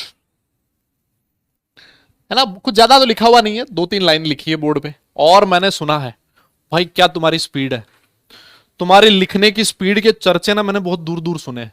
बोले कि अर्जुना जेई वाले जो है ना 1.2 वाले, क्या लिखते हैं मतलब, और क्या जोरदार लिखते हैं, और क्या स्पीड से लिखते हैं, है ना। तो मुझे ऐसी उम्मीद है कि ये जो लेगेसी है जो आप लोगों ने बनाई है, इसको आप लोग बरकरार रखेंगे, है ना। अब आ जाओ, देखो लिखता है कि जो बॉन्ड ब्रेकिंग है, bond breaking is an endothermic process. ये तो मैं समझा चुका हूं तुम्हें, है ना, कि बॉन्ड ब्रेकिंग हमेशा एनर्जी देनी पड़ेगी, तो प्रोसेस एंडोथर्मिक होगा। और देखो, अगर मैं आपसे पूछूं, सोच के बताओ, मुझे एक बात बताओ आप लोग, अगर मैं आपसे बॉन्ड एनर्जी का ऑर्डर पूछूं, है ना, बॉन्ड एनर्जी का अगर मैं आपसे ऑर्डर पूछूं कि भाई बॉन्ड एनर्जी किस में ज्यादा होगी, एक लिखा है कार्बन सिंगल बॉन्ड कार्बन, एक लिखा है कार्बन डबल बॉन्ड कार्बन, और एक लिखा है carbon triple bond carbon. Yes, अगर आपसे कोई पूछे, है ना, है ना, है ना, अगर कोई आपसे पूछे, कोई आपसे पूछे कि भैया कौन सा बॉन्ड सबसे मजबूत है, तो आप बोलोगे सर सिंगल, सिंपल सी चीज है, यहां पर सिंगल बॉन्ड है, यहां पर 2 एटम के बीच 2 बॉन्ड बने हुए, और यहां 2 एटम के बीच सर 3-3 बॉन्ड है, तो ऑब्वियस सी बात है सर, ये वाला जो बॉन्ड होगा ये सबसे ज्यादा स्ट्रॉन्ग होगा। मैं ऐसे कह सकता हूं, यस, ये सबसे ज्यादा स्ट्रॉन्ग है, इसी वजह से सर इस बॉन्ड का बॉन्ड मल्टीप्लिसिटी सबसे ज्यादा होगा। सिंपल सी बात है ना, सबसे मजबूत बॉन्ड यही है। यस बोलो। तो अगर तुमसे कोई पूछे कि भाई इस बॉन्ड का बॉन्ड मल्टीप्लिसिटी कितना है, आप बोलोगे सर 1 है। बताया था आप लोगों को लास्ट क्लास में, बॉन्ड मल्टीप्लिसिटी क्या होती है, 2 एटम के बीच कितने बॉन्ड बने, है ना। यहां पर अगर तुमसे कोई पूछे बॉन्ड मल्टीप्लिसिटी कितनी है, तो आप बोलोगे 2 है, और अगर आपसे कोई पूछे बॉन्ड मल्टीप्लिसिटी कितनी है, तो 3 है। तो यहां से मुझे पहली चीज ये पता लगी, पहली चीज मुझे ये पता लगी है कि सर जो बॉन्ड एनर्जी होगी, सर जो बॉन्ड एनर्जी होगी, it is directly proportional to bond multiplicity। yes yes yes, अरे बोल, बॉन्ड मल्टीप्लिसिटी बोलना है यार, सही कह रहा हूं क्या। और एक बात और याद कर, एक बात और याद कर मेरे भाई, जो बॉन्ड मल्टीप्लिसिटी थी वो बॉन्ड लेंथ के इनवर्सली प्रोपोर्शनल था, याद है क्या तुझे। हाँ बोल बोल बोल बोल, जो बॉन्ड लेंथ थी वो बॉन्ड मल्टीप्लिसिटी के इनवर्सली प्रोपोर्शनल था। तो क्या मैं ऐसे लिख सकता हूं, bond energy is inversely proportional to bond length. अरे बोलना यार मेरे भाई, दादा बताना पड़ेगा तुझे, ये वाली चीज समझ में आई क्या, बहुत इंपॉर्टेंट चीज लिख दी है तूने, तुझे पता भी नहीं होगा कि तूने कितनी बड़ी बात लिख दी है ये, भाई तुझे पता भी नहीं होगा यार कितनी बड़ी बात लिखी है तूने। क्या ये चीज सही है क्या। यस भाई, सिंपल सी बात है ना, बॉन्ड एनर्जी बॉन्ड मल्टीप्लिसिटी के डायरेक्टली प्रोपोर्शनल है, और बॉन्ड मल्टीप्लिसिटी बॉन्ड लेंथ के इनवर्सली प्रोपोर्शनल है। इसका मतलब जो बॉन्ड लेंथ और बॉन्ड एनर्जी है वो दोनों एक दूसरे के इनवर्सली प्रोपोर्शनल होगी। कॉमन सेंस की बात है, कॉमन सेंस की बात है। जैसे मान लो आपके पास एक लकड़ी का टुकड़ा है, या फिर मैं ऐसे कह दूं, अगर बॉन्ड लेंथ कम है, बॉन्ड लेंथ कम है इसका मतलब एटम एक दूसरे के नजदीक है, इंटरन्यूक्लियर डिस्टेंस कम है, एटम एक दूसरे के नजदीक है, तो उनके बीच अट्रैक्शन ज्यादा है, अट्रैक्शन ज्यादा है तो उसको तोड़ने में आपको एनर्जी कम लगेगी, एनर्जी ज्यादा लगेगी। वहीं पर अगर मान लो एटम एक दूसरे से बहुत दूर दूर है, मतलब इंटरन्यूक्लियर डिस्टेंस ज्यादा है, सर बॉन्ड लेंथ ज्यादा है, तो इसका मतलब अट्रैक्शन कम है, अट्रैक्शन कम है, एक दूसरे से दूर दूर है एटम्स, अट्रैक्शन कम है, तो उस बॉन्ड को तोड़ने में आपको आसानी रहेगी, है ना। तो दोनों एक दूसरे के इनवर्सली प्रोपोर्शनल है दादा, बात समझ में आ गई। यस, आप नोट कर लियो, और अगर नोट कर लिया है तो डन लिख देना। यस, नोट कर लिया है तो बेटा डन लिख देना, फिर हम लोग आगे चलेंगे इस पे, और आपको 1-2 चीज और समझानी है। नोट कर लो, नोट कर लो बेटा।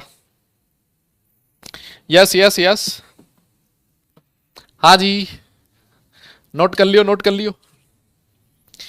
एनर्जी, कुछ लोग कह रहे हैं लो एनर्जी, भैया एनर्जी अभी लो ही रहेगी। क्यों रहेगी, जब तक मेरा गला एकदम 100% सही नहीं हो जाता ना, तब तक मैं इसी एनर्जी से पढ़ाऊंगा। ठीक है, ठीक है, ठीक है। और मेरे हिसाब से इतनी भी कम नहीं है ना यार, क्या बात कर रहे हो ऐसे, नहीं क्या। यस, हाँ चलो आ जाओ फिर। अब देखो, अब देखो हो क्या रहा, मान लो मैं आपसे एक क्वेश्चन दे दूं, मैं आपके सामने एक क्वेश्चन लिख दूं। कौन सा क्वेश्चन, मैंने कुछ ऐसा लिख दिया, मैंने कुछ ऐसा लिख दिया कि बताइए HF, HCl, HBr और HI बताओ बॉन्ड एनर्जी का ऑर्डर क्या होगा? बोलो बोलो बोलो। मैंने आपसे क्वेश्चन पूछ लिया कि भैया इनमें बता दो बॉन्ड एनर्जी का ऑर्डर क्या होगा, बता सकते हो क्या? यस यस यस, बता सकते हो क्या? तो आप बोलोगे सर देखो हाइड्रोजन तो सब जगह फिक्स है ना, हाइड्रोजन तो सब जगह फिक्स है। फ्लोरीन, क्लोरीन, ब्रोमीन, आयोडीन एक ही ग्रुप के मेंबर है। यस, एक ही ग्रुप के मेंबर है और सर डाउन द ग्रुप जाने पर साइज बढ़ती है। तो सर आयोडीन की साइज सबसे ज्यादा है, आयोडीन की साइज सबसे ज्यादा है। अगर मैं आपसे बॉन्ड लेंथ का ऑर्डर पूछूं, है ना, अगर मैं आपसे बॉन्ड लेंथ का ऑर्डर पूछूं तो सर आप बोलोगे HF में बॉन्ड लेंथ सबसे कम है, HCl में और ज्यादा, HBr में और ज्यादा और HI में और ज्यादा। यस, और सर डाउन द ग्रुप जाने पर साइज बढ़ रही है तो बॉन्ड लेंथ बढ़ेगा, और अगर बॉन्ड लेंथ बढ़ेगा तो बॉन्ड एनर्जी इसका जस्ट ऑपोजिट होगा। ए भाई बोलना यार, सही कह रहा हूं क्या दादा? बोलना यार, सही है क्या ये चीज? अरे क्या बात, इसका मतलब जो बॉन्ड एनर्जी का ऑर्डर है वो ये वाला होगा, है ना, है ना, है ना, है ना। यस, तो सबसे आसानी से कौन टूटेगा? सबसे आसानी से कौन टूटेगा? सर ये वाला बॉन्ड सबसे आसानी से टूटेगा। यस, HI बॉन्ड सबसे आसानी से टूटेगा, और अगर टूटेगा तो क्या देगा? H+ और I-। तो क्या मैं ऐसे कह सकता हूं, क्या मैं ऐसे कह सकता हूं ये बॉन्ड सबसे आसानी से टूटेगा, ये HI सबसे जल्दी H+ रिलीज करेगा, और जो सबसे आसानी से H+ रिलीज करता है वो सबसे स्ट्रॉन्ग एसिड होता है ना। तो इनमें अगर आपसे पूछता कि HF, HCl, HBr और HI में सबसे तगड़ा एसिड कौन सा है, तो आप कह देते HI सबसे स्ट्रॉन्ग एसिड। देख रहे हो कहानी कहां से कहां रिलेट होती है? यस, देख रहे हो क्या भाई लोगों? समझ में आ रही है क्या बात? कहानी कहां से कहां रिलेट होती है ना, है ना, है ना। यस यस यस, ये सबसे आसानी से टूटेगा, सबसे जल्दी H+ रिलीज करेगा, और सबसे H+ जल्दी रिलीज करेगा, इसका मतलब सबसे तगड़ा एसिड होगा। HI एक बहुत भयंकर एसिड होता है, इन सब में सबसे जोरदार एसिड है कौन सा? HI। समझ में आई मेरी बात, है कि नहीं भाई लोग? भाई लोग समझ में आया क्या? यार ये मक्खी परेशान कर रही है मुझे, सही कह रहे हो, और तुम्हें भी दिख रही है क्या ये? अब मैं इसको है ना ऑनलाइन तो क्या ही मारूं, तुम बोलोगे सर इसमें भी टैलेंट है आपका, तो है। यस, अच्छा देखो, अब देखो एक जोरदार क्वेश्चन देता हूं मैं, एक जोरदार क्वेश्चन, बहुत धांसू क्वेश्चन। मान लो आपसे पूछ लिया fluorine fluorine, chlorine chlorine, bromine bromine और आयोडीन आयोडीन, बताइए इसमें बॉन्ड एनर्जी का क्या ऑर्डर होगा? यस, आप बोलोगे सर बॉन्ड एनर्जी का ऑर्डर क्या होगा, है ना, है ना, है ना। अब देखो देखो, अब जैसे ये वाला क्वेश्चन आएगा ना, मैं आपको बता दूं पहली चीज तो इस क्वेश्चन पे लिख दियो, वेरी वेरी इंपॉर्टेंट। ये वाला क्वेश्चन भाई जेई में इतनी बार पूछ लिया ना, जिसकी हद नहीं कोई, है ना, जिसकी हद नहीं कोई, और इसको इतनी जबरदस्त तरीके से याद कर लियो, है ना, कि कोई रात को 3 बजे भी पूछे ना तुमसे, तब भी तुम उसका जवाब दे पाओ अच्छे से। 3 बजे क्यों बोलता हूं मैं तुम्हें बताइए ना, क्योंकि ऐसा कहा जाता है इंसान को सबसे जबरदस्त नींद आती है उस समय, और अगर आप इतनी जबरदस्त नींद में भी इसका सही से जवाब दे दो, इसका मतलब आपके वो रूह में बस चुका है, रग रग में वो बस चुका है, और मैं चाहता हूं कि इनऑर्गेनिक केमिस्ट्री एकदम से तुम्हारे दिल और दिमाग में छा जाए, है ना। तो अब आप लोग क्या करो, बोलो सर कई बार सर आप बहुत दूर चले जाते हो, हम यहां समझ रहे हैं कि ये समझ में आ जाए, और आप इसको रूह में बसाने की कोशिश कर रहे हो, हैं? कई बात नहीं, कोई बात नहीं बेटा, कई बार मैं सूफियाना अंदाज में चला जाता हूं, है ना। तो देखो, अब सबसे पहले आप पता है क्या करोगे, आप बोलोगे सर बॉन्ड लेंथ का ऑर्डर निकाल लो, है ना। तो बॉन्ड लेंथ आप बोलोगे सर ये तो हमने कर लिया, डाउन द ग्रुप जाने पर साइज बढ़ती है, और साइज बढ़ेगी तो बॉन्ड लेंथ का ऑर्डर ये हो जाएगा, है ना। और बॉन्ड लेंथ का ऑर्डर ये है, बॉन्ड लेंथ का ऑर्डर ये है, तो सर बॉन्ड एनर्जी का जो ऑर्डर होगा वो जस्ट इसका ऑपोजिट होगा, है ना। तो बहुत सारे लोग जो ऑर्डर है वो ये वाला लिखेंगे, है ना।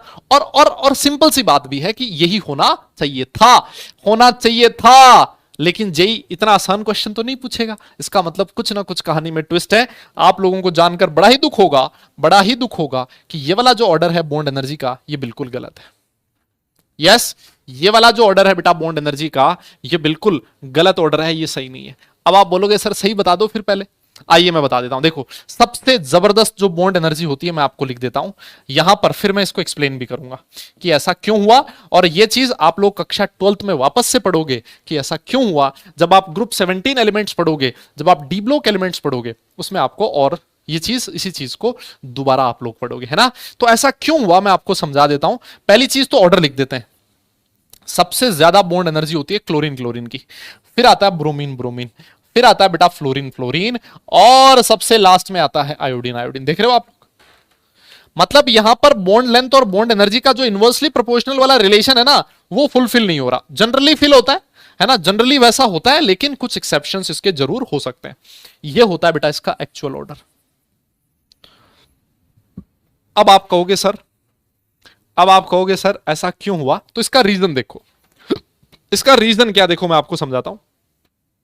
होता क्या है, जब फ्लोरीन फ्लोरीन बनता है तो फ्लोरीन के पास 3 लोन पेयर है, इस वाले फ्लोरीन के पास भी 3 लोन पेयर है। मानते हो ये वाली बात? यस, ये वाली बात मानते हो ना आप लोग? अब देखो हो क्या रहा है, फ्लोरीन जो है बेटा वो इसकी साइज छोटी होती है, स्मॉल साइज होती है ना। साइज छोटी क्यों होती है? बिकॉज सर ये सेकंड पीरियड का मेंबर है। कौन से पीरियड का मेंबर है बेटा? सेकंड पीरियड का मेंबर है, और सेकंड पीरियड जो होते हैं उनकी साइज छोटी होती है। यस, अब अगर इनकी साइज छोटी है, इसका मतलब ये जो दोनों लोन पेयर्स हैं, ये वाले जो लोन पेयर्स हैं, ये एक दूसरे के काफी नजदीक नजदीक है। साइज छोटी होने का मतलब ये हुआ कि जो इंटरन्यूक्लियर डिस्टेंस है वो काफी कम है ना। छोटी साइज होगी तो इंटरन्यूक्लियर डिस्टेंस कम होगी, और बेटा अगर इंटरन्यूक्लियर डिस्टेंस कम है तो इसका मतलब इन लोन पेयर्स के बीच में डिस्टेंस काफी कम है। और अगर लोन पेयर के बीच में डिस्टेंस काफी कम है तो मुझे एक बात बताइए, क्या ये लोन पेयर एक दूसरे को रिपेल करेगा? क्या आपको बोलना पड़ेगा, क्या मैं सही कह रहा हूं? क्या बोलना यार दादा, क्या ये चीज समझ में आई क्या? यस यस यस यस, बोलो बोलो बोलो बोलो। क्या ये लोन पेयर एक दूसरे को रिपेल करेगा? क्या बिल्कुल करेगा भाई। ये इलेक्ट्रॉन है, ये भी इलेक्ट्रॉन है, और electron electron similar charge always repel each other. तो ये दोनों एक दूसरे को रिपेल कर रहे हैं, और अगर इनके बीच रिपल्शन होगा तो ऑब्वियस ही बात है, जहां पर भी दो एटम्स के बीच रिपल्शन होगा वहां बॉन्ड मजबूत होने की बजाय वीक होने लगेगा। यस, और इसी वजह से फ्लोरीन फ्लोरीन बॉन्ड जो होता है उसकी बॉन्ड एनर्जी कम हो जाती है, वो वीक हो जाता है because of lone pair repulsion. समझ में आई क्या मेरी बात? तो इसकी साइज छोटी है ना, हाई इंटर इलेक्ट्रॉनिक रिपल्शन है, हाई इंटर इलेक्ट्रॉनिक रिपल्शन है ना। इंटर इलेक्ट्रॉनिक समझते हो ना? अरे भाई इलेक्ट्रॉन के बीच का रिपल्शन है ना, inter electronic repulsion, high inter electronic repulsion है। क्या मेरी बात समझ में आ गई? अब आप बोलोगे सर क्लोरीन में क्यों नहीं हो रहा ऐसा, है ना? रिपल्शन तो क्लोरीन में भी लगना चाहिए, लेकिन देखो होता क्या है बेटा, क्लोरीन है आपका थर्ड पीरियड का एलिमेंट। यस यस, फ्लोरीन है बेटा कौन से पीरियड का एलिमेंट? थर्ड पीरियड का एलिमेंट। और थर्ड पीरियड एलिमेंट की जो साइज है बेटा वो बढ़ गई। अगर साइज बढ़ गई इसका मतलब ये हुआ कि यहां पर इलेक्ट्रॉन इलेक्ट्रॉन के बीच जो रिपल्शन था, ये इलेक्ट्रॉन साइज बड़ी है तो इंटरन्यूक्लियर डिस्टेंस ज्यादा हो गई। और अगर इंटरन्यूक्लियर डिस्टेंस ज्यादा है इसका मतलब इन दोनों लोन पेयर के बीच में डिस्टेंस ज्यादा है, और डिस्टेंस ज्यादा है तो यहां पर रिपल्शन ज्यादा था, यहां पर इंटर इलेक्ट्रॉनिक रिपल्शन कम हो गया। और अगर रिपल्शन कम हो गया इसका मतलब, अगर रिपल्शन कम हो गया इसका मतलब बॉन्ड एनर्जी बढ़ जाएगी, है ना, बॉन्ड स्ट्रॉन्ग होगा इसके कंपैरिजन में। क्या मेरी बात समझ में आई?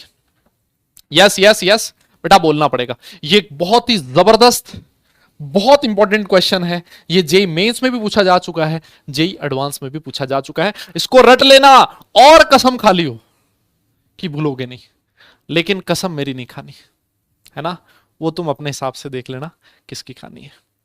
ऑल राइट, चलिए फिर बेटा नोट कर लो, नोट कर लो, और अगर समझ में आ गया तो एक बार थम्स अप करके बता दो मुझे कि सर एकदम जोरदार समझ में आ गया है, और हमने नोट भी कर लिया है, डन भी लिख देना। यस यस यस, बोलिए बोलिए बोलिए, पता बोलना पड़ेगा। यस यस यस यस, जल्दी बताओ। एक बहुत बढ़िया चीज सीखी है आप लोगों ने, बहुत बढ़िया।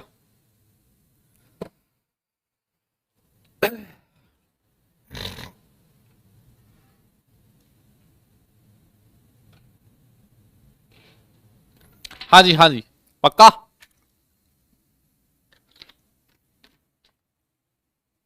Very good very good very good.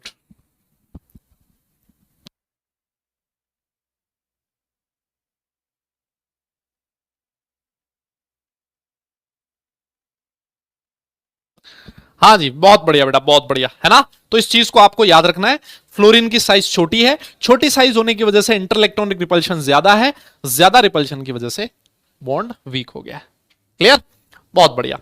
अब इसके बाद देखो, हम लोग बात करते हैं, अभी तक जो मैंने आपको बॉन्ड एनर्जी की बात बताई है ना, देखो जहां तक मैंने बॉन्ड एनर्जी की बात बताई, ये सारे के सारे, ये जो सारे के सारे मॉलिक्यूल्स थे ना, ये हैं डायटोमिक मॉलिक्यूल्स। देख लो, दो एटम दो एटम दो एटम, ये सारे के सारे एटम्स कैसे हैं बेटा? डायटोमिक मॉलिक्यूल्स हैं, है ना।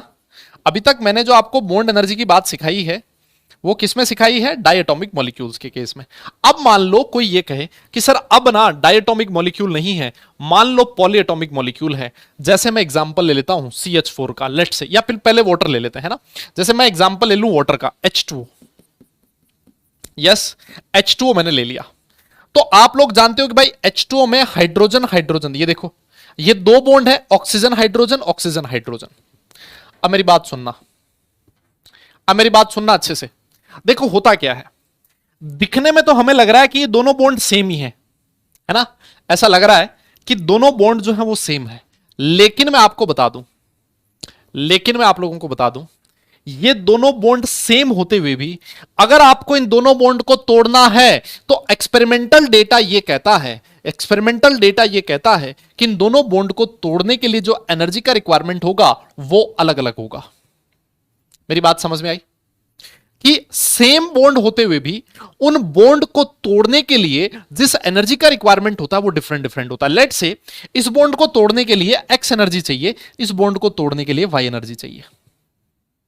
यस, और सुनो और सुनो और सुनो, जैसे मान लो एक और मैं आपको एग्जांपल देता हूं। जैसे लिखा है मैंने CH4, है ना, तो बेटा CH4 में कार्बन हाइड्रोजन 4 बॉन्ड है। दिखने में तो हमें लग रहा है, दिखने में तो हमें लग रहा है कि ये जो चारों बॉन्ड है ये एक ही तरीके के, है ना, चारों ही कार्बन हाइड्रोजन बॉन्ड है। लेकिन एक्सपेरिमेंटल डेटा ये कहता है कि इन चारों बॉन्ड को तोड़ने के लिए जो एनर्जी का रिक्वायरमेंट है वो अलग अलग है, PQRS। इसको तोड़ने के लिए P एनर्जी चाहिए, इसको Q, इसको R और इसको S। हाँ, ये देखो, मतलब वाई वाई सर, हमें वाई सीखना है, बाकी सारी दुनिया बाढ़ में गई है ना, सर हमें तो वाई सिखा दो। लो आओ आओ आओ, सिखा देते हैं अभी। हाँ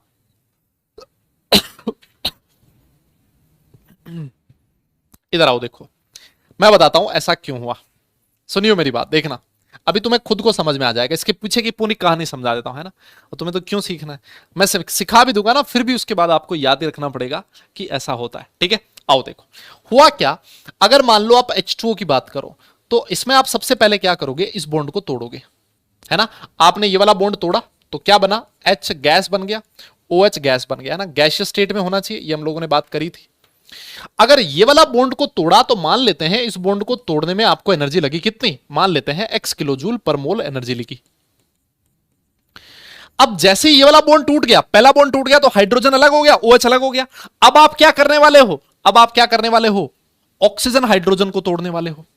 तो आपने कहा सर ऑक्सीजन हाइड्रोजन बॉन्ड को तोड़ो, तो क्या मिलेगा आपको, H मिलेगा और आपको O मिलेगा। बोलो बोलो बोलो, ऐसे ही मिलेगा ना। इस बॉन्ड को तोड़ोगे तो एक ऑक्सीजन और एक हाइड्रोजन। बेटा इस बॉन्ड को तोड़ने में कितनी एनर्जी चाहिए आपको, मान लेते हैं +y किलो जूल पर मोल।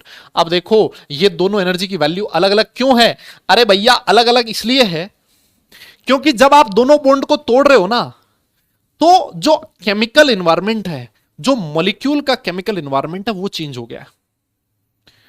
अब आप बोलोगे सर केमिकल एनवायरनमेंट चेंज होने का क्या मतलब है, सुनो भैया, केमिकल एनवायरनमेंट चेंज होने का मतलब यह है कि जब आप पहला बॉन्ड तोड़ रहे हो तो आपको पूरा H2O मॉलिक्यूल मिल रहा है ना, 2 हाइड्रोजन 1 ऑक्सीजन, ये 3 एटम्स प्रेजेंट है, एक पूरा बना बनाया मॉलिक्यूल है, एक स्टेबल मॉलिक्यूल है। यस, तो स्टेबल मॉलिक्यूल में से पहला बॉन्ड तोड़ रहे हो तो केमिकल एनवायरनमेंट डिफरेंट है। जब आप दूसरा बॉन्ड तोड़ने गए हो, जब आप दूसरा बॉन्ड तोड़ने गए हो तो अब आपको पास सिर्फ ऑक्सीजन और हाइड्रोजन प्रेजेंट है। यहां पर केमिकल एनवायरनमेंट डिफरेंट था, डिफरेंट एटम्स प्रेजेंट थे। यहां पर केमिकल एनवायरनमेंट डिफरेंट है, डिफरेंट एटम्स प्रेजेंट है। दैट्स व्हाई दोनों बॉन्ड सेम होते हुए भी इसको तोड़ने के लिए अलग अलग एनर्जी का जरूरत पड़ने वाला है। क्या मेरी बात समझ में आई क्या दादा, बोलना पड़ेगा भाई, ये बोलना पड़ेगा, बात तुम्हें समझ में आई क्या। यस यस यस भाई, दोनों कंडीशन ही अलग अलग होगी ना यार। यहां पर कंडीशन अलग थी एटम्स की, यहां पर कंडीशन अलग है, तो ऑब्वियस सी बात है एनर्जी, जिस एनर्जी का रिक्वायरमेंट होगा वो एनर्जी भी डिफरेंट डिफरेंट होगी। यस, अब बहुत सारे लोग बोलेंगे सर ज्यादा कौन सी होगी एक्स और वाई में से, मुझे भी नहीं पता और ना ही आपको पता रखनी है, ठीक है। ये ध्यान में रखना है कि अलग अलग होगी लेकिन कौन सी ज्यादा होगी कौन सी कम होगी इसके बारे में आपको याद रखने की जरूरत नहीं है। तो अगर मान लो आपका मॉलिक्यूल पॉलीएटॉमिक है तो ऐसे पॉलीएटॉमिक मॉलिक्यूल के लिए डिफाइन होती है एवरेज बॉन्ड एंथैल्पी, है ना। एवरेज या फिर इनके लिए क्या डिफाइन होगा बेटा, एवरेज या फिर मीन बॉन्ड एंथैल्पी, है ना, मीन बॉन्ड एंथैल्पी। जब बॉन्ड एंथैल्पी की वैल्यू डिफरेंट डिफरेंट हो तो बेटा क्या डिफाइन होगा, एवरेज या फिर मीन बॉन्ड एंथैल्पी। जो आपको कैसे मिलेगी, देखो एवरेज कैसे मिलेगा, x plus y, total energy कितनी है, x plus y divided by total bond कितने तोड़े हैं, 2, तो x प्लस वाई बाय 2, है ना, x प्लस वाई बाय 2, ये है आपकी एवरेज बॉन्ड एंथैल्पी। दादा बोलना यार, समझ में आया क्या। तो जब भी पॉलीएटॉमिक मॉलिक्यूल हो उस केस में एवरेज या फिर मीन बॉन्ड एंथैल्पी डिफाइन होती है क्वेश्चन में, ठीक है, समझ में आ गया। और एवरेज क्या होता है, total energy divide by total bonds broken. जैसे अगर मैं इसकी बात करूं तो यहां पर बेटा CH4 में 4 बॉन्ड है कार्बन हाइड्रोजन, और चारों बॉन्ड को तोड़ने के लिए अलग अलग एनर्जी का रिक्वायरमेंट है। अगर आपसे पूछा जाए कि एवरेज बॉन्ड एंथैल्पी क्या होगी, एवरेज और मीन बॉन्ड एंथैल्पी क्या होगी, क्या बोलोगे बताओ जल्दी से आप लोग, हैं जी, जल्दी से बताइए क्या होगा। आप बोलोगे sir P plus Q plus R plus S divided by 4। Yes, total energy कितनी चाहिए बेटा, P plus Q plus R plus 4, और कितने बॉन्ड तोड़ रहे हो, 4 बॉन्ड, तो डिवाइड बाय 4, ये हो जाएगी एवरेज या फिर मीन बॉन्ड एंथैल्पी। क्लियर हुआ भाई लोगों, यस यस यस दादा बोलना पड़ेगा, है ना, है ना, है ना। तो बहुत बढ़िया चीज सीख रहे हो आप लोग। हाँ जी, ये नोट कर लो बेटा, ये चीज नोट कर लो बेटा, और अगर नोट हो जाए तो डन लिख देना, फिर हम लोग आगे चलते हैं, फिर हम लोग आगे चलते हैं। हाँ जी, नोट हो जाए तो बेटा डन लिख देना, फिर हम लोग आगे चलेंगे।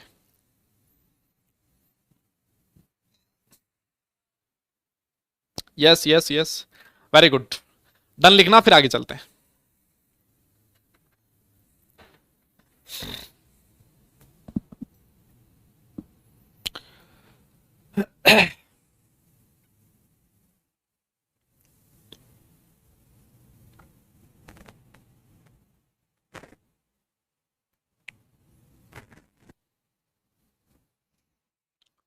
हो गया, हो गया, हो गया, हो गया, वेरी गुड वेरी गुड। इसको भी बना लो फिर, है ना, ये तो लिख लिया होगा CH4, है ना, CH4 टोटल एनर्जी चाहिए P plus Q plus R plus S, और भाई एवरेज के लिए P plus Q plus R plus R4 को R प्लस S को 4 से डिवाइड कर दो, ये आ जाएगा आपका एवरेज बॉन्ड एंथैल्पी।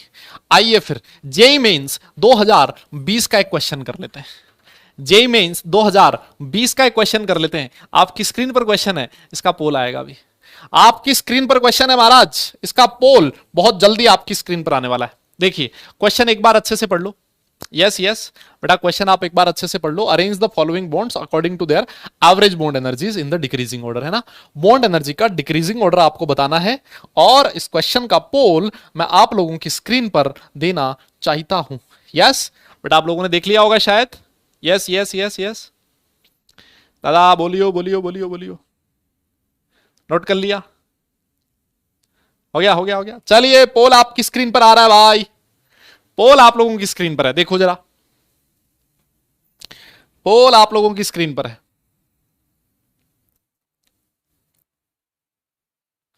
हाँ जी, हाँ जी, हाँ जी, पोल खत्म होने वाला है।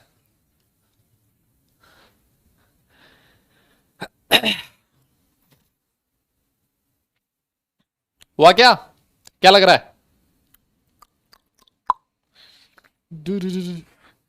ओके चलो पोल का रिजल्ट देख लेते हैं, कितने बच्चों ने सही जवाब दिया। बहुत बढ़िया भाई, 46% लोगों ने एकदम जोरदार जवाब दे दिया, और कुछ लोग हैं जो फंस गए, है ना, कुछ लोग फंस गए ए में, कुछ लोग फंस गए ए में, है ना, है ना, है ना, है ना, कुछ लोग बेटा ए में फंस गए। लीडर बोर्ड देख लेते हैं, श्रेया, फिर सानिध्य, फिर आर्यन, फिर अभिराज, और फिर सागर। ये है बेटा टोटल 5 स्टूडेंट्स। बहुत बधाई हो आप लोगों को, कंग्रेचुलेशंस। देखो सिंपल सी बात है भाई, बॉन्ड एनर्जी चाहिए, बॉन्ड एनर्जी चाहिए, तो फ्लोरीन की साइज सबसे छोटी है, फ्लोरीन की साइज सबसे छोटी है, तो इसी वजह से कार्बन फ्लोरीन बॉन्ड की लेंथ सबसे कम होगी, और इस बॉन्ड को तोड़ने में सबसे ज्यादा एनर्जी का रिक्वायरमेंट रहेगा, है ना। तो ये चीज जैसे जैसे डाउन द ग्रुप जा रहे हो, साइज बढ़ती जा रही है, साइज बढ़ेगी तो बॉन्ड एनर्जी डिक्रीज करती जाएगी, सीधा सा क्वेश्चन था। अब देखो हुआ क्या, बहुत सारे बच्चों ने यह सोचा कि सर आपने तो लिखवाया था कि क्लोरीन क्लोरीन बॉन्ड की बॉन्ड एंथैल्पी ज्यादा होती है, फिर ब्रोमीन ब्रोमीन और फिर फ्लोरीन फ्लोरीन, तो इस हिसाब से तो सर ये वाला होना चाहिए, फ्लोरीन तीसरे नंबर पे आना चाहिए, ब्रोमीन दूसरे पे और क्लोरीन तीसरे पे। भाई देखो ये तब होता है जब दोनों सेम एटम हो, chlorine chlorine bromine bromine F F. ऐसा नहीं कि ये वाले कॉन्सेप्ट आप हर किसी के साथ लगा दो, नहीं, यहां तो रिपल्शन हो रहा था, इस वजह से ऐसा हो रहा था। कार्बन के पास लोन पेयर कहां है, रिपल्शन कहां से होगा, है ना। तो ये वाली जो चीज थी ना, ये इसी में लगेगी सिर्फ, इसको हर जगह अप्लाई नहीं करना आपको। Cl2 Br2 F2 I2 इसी में ये वाला एक्सेप्शन लगेगा, इसको हर केस में अप्लाई नहीं करना है। बाकी जगह आपको नॉर्मल रूल लगाना है कि छोटी साइज बॉन्ड एनर्जी ज्यादा। मेरी बात समझ में आई? बोलो बोलो बोलो, अरे बोलियो यार, क्या ये चीज समझ में आई क्या? यस, क्लियर है ना। तो इस तरह से इस तरह के क्वेश्चंस हम लोगों को करने हैं। बहुत बढ़िया। अब इसके बाद हम लोग आगे चलते हैं और आगे चलते हैं और बेटा अगले टॉपिक के बारे में बात करते हैं। बेटा ऐसे मत करो ना यार, क्या वीडियो कॉल, एक क्वेश्चन करवाया, एक क्वेश्चन में क्या वीडियो कॉल, मतलब हद है। ऐसे मत करो यार, देखो हाँ पढ़ाई करो ना यार। वो तुम्हारे बड़े भाई बहन थे ना जो लक्ष्य वाले, भाई उन्होंने बिल्कुल स्पैम नहीं किया, है ना। उनका मेरा फिजिकल केमिस्ट्री खत्म हो चुका है और वो एकदम प्रॉपर ढंग से पढ़ते थे, है ना। स्पैम बिल्कुल नहीं होता था और इसी वजह से मास्टर को भी पढ़ाने में ज्यादा मजा आता है। अब आप लोग ना मतलब ऐसे लिखते जा रहे हो वीडियो, क्या क्या वीडियो कॉल, क्या हो जाएगा वीडियो कॉल से, है। एक क्वेश्चन करवाया, हाँ जिस दिन हो पोल हो 5 7 10 क्वेश्चन हो, उस दिन पोल में जो टॉपर आए उससे बात भी करें। एक क्वेश्चन हो गया आप और लिखे जा रहे हो वीडियो कॉल वीडियो कॉल, ये गलत है ना। ये क्लास में आप फालतू में डिस्टरबेंस क्रिएट कर रहे हो जो कि आप लोगों के लिए ही नुकसान है ना। यस यस हाँ, तो ऐसे मत करो। आप लोग समझदार बालक को मैं हमेशा कहता हूं, थोड़ा बड़े हो गए हो भाई, आड़े behave like a mature person, है ना, थोड़ा, है ना हाँ, ऐसे मत करो। आगे आ जाओ। देखो बेटा अगला टॉपिक जिसके बारे में हम लोग बात कर रहे हैं वो है बॉन्ड ऑर्डर। और भाई निहायती आसान है, भाई निहायती आसान है, बहुत सिंपल है। यस बहुत आसान। जिसको आज से पहले आप लोग बॉन्ड मल्टीप्लिसिटी कहते थे, आज हम लोग उसको बॉन्ड ऑर्डर कहते हैं, है ना। जैसे जैसे अगर मैं एग्जांपल की बात करूं, हाइड्रोजन हाइड्रोजन के बीच कितने बॉन्ड है बेटा, सर एक बॉन्ड है। तो अगर H2 का आपसे बॉन्ड ऑर्डर पूछे, H2 का आपसे बॉन्ड ऑर्डर पूछे तो कितना बोलोगे, 1 बोलोगे। जैसे अगर मान लो, अरे हाँ, बॉन्ड ऑर्डर का मतलब है दो एटम्स के बीच कितने बॉन्ड बने हुए हैं उसको कहा जाता है बॉन्ड ऑर्डर। यस, जैसे मान लो मैं आपसे कहूं O2 का बॉन्ड ऑर्डर बताइए, आप कहोगे सर ऑक्सीजन ऑक्सीजन के बीच डबल बॉन्ड है, तो सर इसका बॉन्ड ऑर्डर हो जाएगा 2। अगर मैं आपसे पूछूं N2 का बॉन्ड ऑर्डर बताइए, आप लोग कहोगे सर N2 में नाइट्रोजन नाइट्रोजन के बीच ट्रिपल बॉन्ड है, तो सर इसका बॉन्ड ऑर्डर हो जाएगा 3। तो बॉन्ड ऑर्डर का मतलब यही है, दो एटम्स के बीच कितने बॉन्ड बने हुए। यस, दो एटम के बीच सिंगल बॉन्ड है तो बॉन्ड ऑर्डर 1, दो एटम के बीच डबल बॉन्ड है तो बॉन्ड ऑर्डर 2, दो एटम्स के बीच ट्रिपल बॉन्ड है तो बॉन्ड ऑर्डर 3। इसके बारे में हम लोग पहले ही बात कर चुके हैं। इसको आज से पहले हम लोग बॉन्ड मल्टीप्लिसिटी कहते थे, आज के बाद इसको बॉन्ड ऑर्डर बोलेंगे। समझ में आ गई मेरी बात? बहुत बढ़िया। जैसे अगर मैं एक एग्जांपल लिखूं, C2H2 का नाम सुना आप लोगों ने, C2H2। यस, C2H2 को दुनिया इथाइन के नाम से जानती है। किस नाम से जानती है? इथाइन के नाम से, है ना। तो इथाइन का जो स्ट्रक्चर होता है वो कुछ ऐसा होता है, हम लोगों ने बनाया भी था, मैंने आपको होमवर्क भी दिया था। अगर आपसे इसमें क्वेश्चन में पूछा जाए कि बताइए इथाइन का बॉन्ड ऑर्डर कितना होगा, yes yes yes, bond order कितना। एक कह रहा सर बॉन्ड ना हो तो, भैया बॉन्ड ना हो तो घर पे चद्दर ओढ़ के सो जाओ। अरे जब बॉन्ड नहीं बना पा रहे हो तो फिर क्या फायदा है। ये हम लोग केमिकल बॉन्डिंग पढ़ेंगे नहीं ना, बॉन्ड ना बने तो फिर क्या है, कुछ भी नहीं है फिर तो, है ना, दुनिया खत्म है फिर। हाँ, इसका अगर तुमसे कोई पूछे कि बताओ एसिटिलीन का बॉन्ड ऑर्डर कितना होगा, वेरी गुड, तो ये देखो मेरे शेर, है ना, धड़ाधड़ लिखे जा रहे हैं सर, 5 5 5 5, है ना है ना है ना है ना। इसका मतलब आप लोगों ने डेफिनेशन अच्छे से नहीं पढ़ी है। जो लोग बेटा 5 लिख रहे हैं सारे के सारे गलत हैं। बहुत बहुत बधाई हो आप लोगों को, कॉन्ग्रेचुलेशंस, जोरदार, मजा आ गया एकदम। सब गलत है, सारे के सारे निकम्मे, सब गलत हो तुम। बताओ, अबे बॉन्ड ऑर्डर की डेफिनेशन ढंग से पढ़ो बे। क्या लिखा है? Bond order is given by the number of bonds between the two atoms in A molecule. एक मॉलिक्यूल में दो एटम्स के बीच कितने बॉन्ड है उसको बॉन्ड ऑर्डर बोला जाता है ना। तो सर इसका बॉन्ड ऑर्डर आप उससे क्वेश्चन पूछोगे दोबारा कि एक बात बता भाई, तुझे कौन से बॉन्ड का बॉन्ड ऑर्डर जानना है। आप उससे क्वेश्चन क्या पूछोगे कि एक बात बता भाई, तुझे कौन से बॉन्ड का बॉन्ड ऑर्डर जानना है। अगर तुझे कार्बन हाइड्रोजन बॉन्ड का बॉन्ड ऑर्डर जानना है तो ये बॉन्ड ऑर्डर होगा 1। इस बॉन्ड का बॉन्ड ऑर्डर कितना होगा बेटा, 1। अगर तुझे कार्बन कार्बन बॉन्ड का बॉन्ड ऑर्डर जानना है तो ये बॉन्ड ऑर्डर होगा 3। और अगर तुझे कार्बन हाइड्रोजन बॉन्ड का बॉन्ड ऑर्डर जानना है तो ये होगा बॉन्ड ऑर्डर 1। ठीक है, तो अगर मान लो कोई ऐसा पॉलीएटॉमिक मॉलिक्यूल आ जाए, अगर पॉलीएटॉमिक मॉलिक्यूल आ जाए तो उसमें उसको बताना पड़ेगा कि आप कौन से बॉन्ड का बॉन्ड ऑर्डर जानना चाहते हो। यस, कार्बन हाइड्रोजन बॉन्ड का बॉन्ड ऑर्डर 1, कार्बन कार्बन का 3 और कार्बन हाइड्रोजन का वापस 1। मेरी बात समझे, है ना। तो ऐसे नहीं कि सारे बॉन्ड ऑर्डर को जोड़ के लिख दिया 5। हमें नहीं भाई, ऐसे नहीं होता है ना, आपको इंडिविजुअली बताना पड़ेगा। बिकॉज बॉन्ड ऑर्डर डिफाइन होता है दो एटम्स के बीच, दो एटम्स के बीच कितने बॉन्ड ऑर्डर हैं, कितने बॉन्ड बने हैं, that is your bond order. Clear, समझ में आ गई ना बात भाई लोगों, हाँ ना बोलो यार, यस यस यस, समझ में आया ना बात, पक्का है ना। नोट करो इसको, नोट कर लिया हो तो डन लिखो, फिर आगे चलते हैं। यस यस, नोट करो बेटा, नोट कर लिया हो तो डन लिखना, फिर उसके बाद आगे चलेंगे। एक बहुत जोरदार चीज मैं आपको सिखाने वाला हूं, है ना है ना है ना है ना। वेरी गुड, हाँ वेरी गुड, डन लिखियो वे, नोट हो जाए तो फिर आगे चलेंगे। बहुत आसान सी चीज लिखी है ना।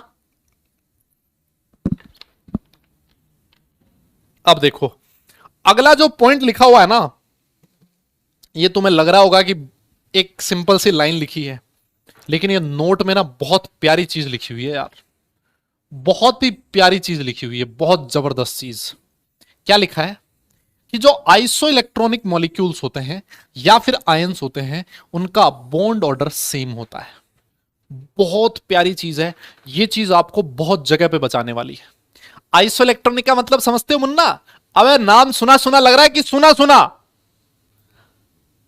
ओ गजनी हो, नाम सुना सुना लग रहा है कि सुना सुना?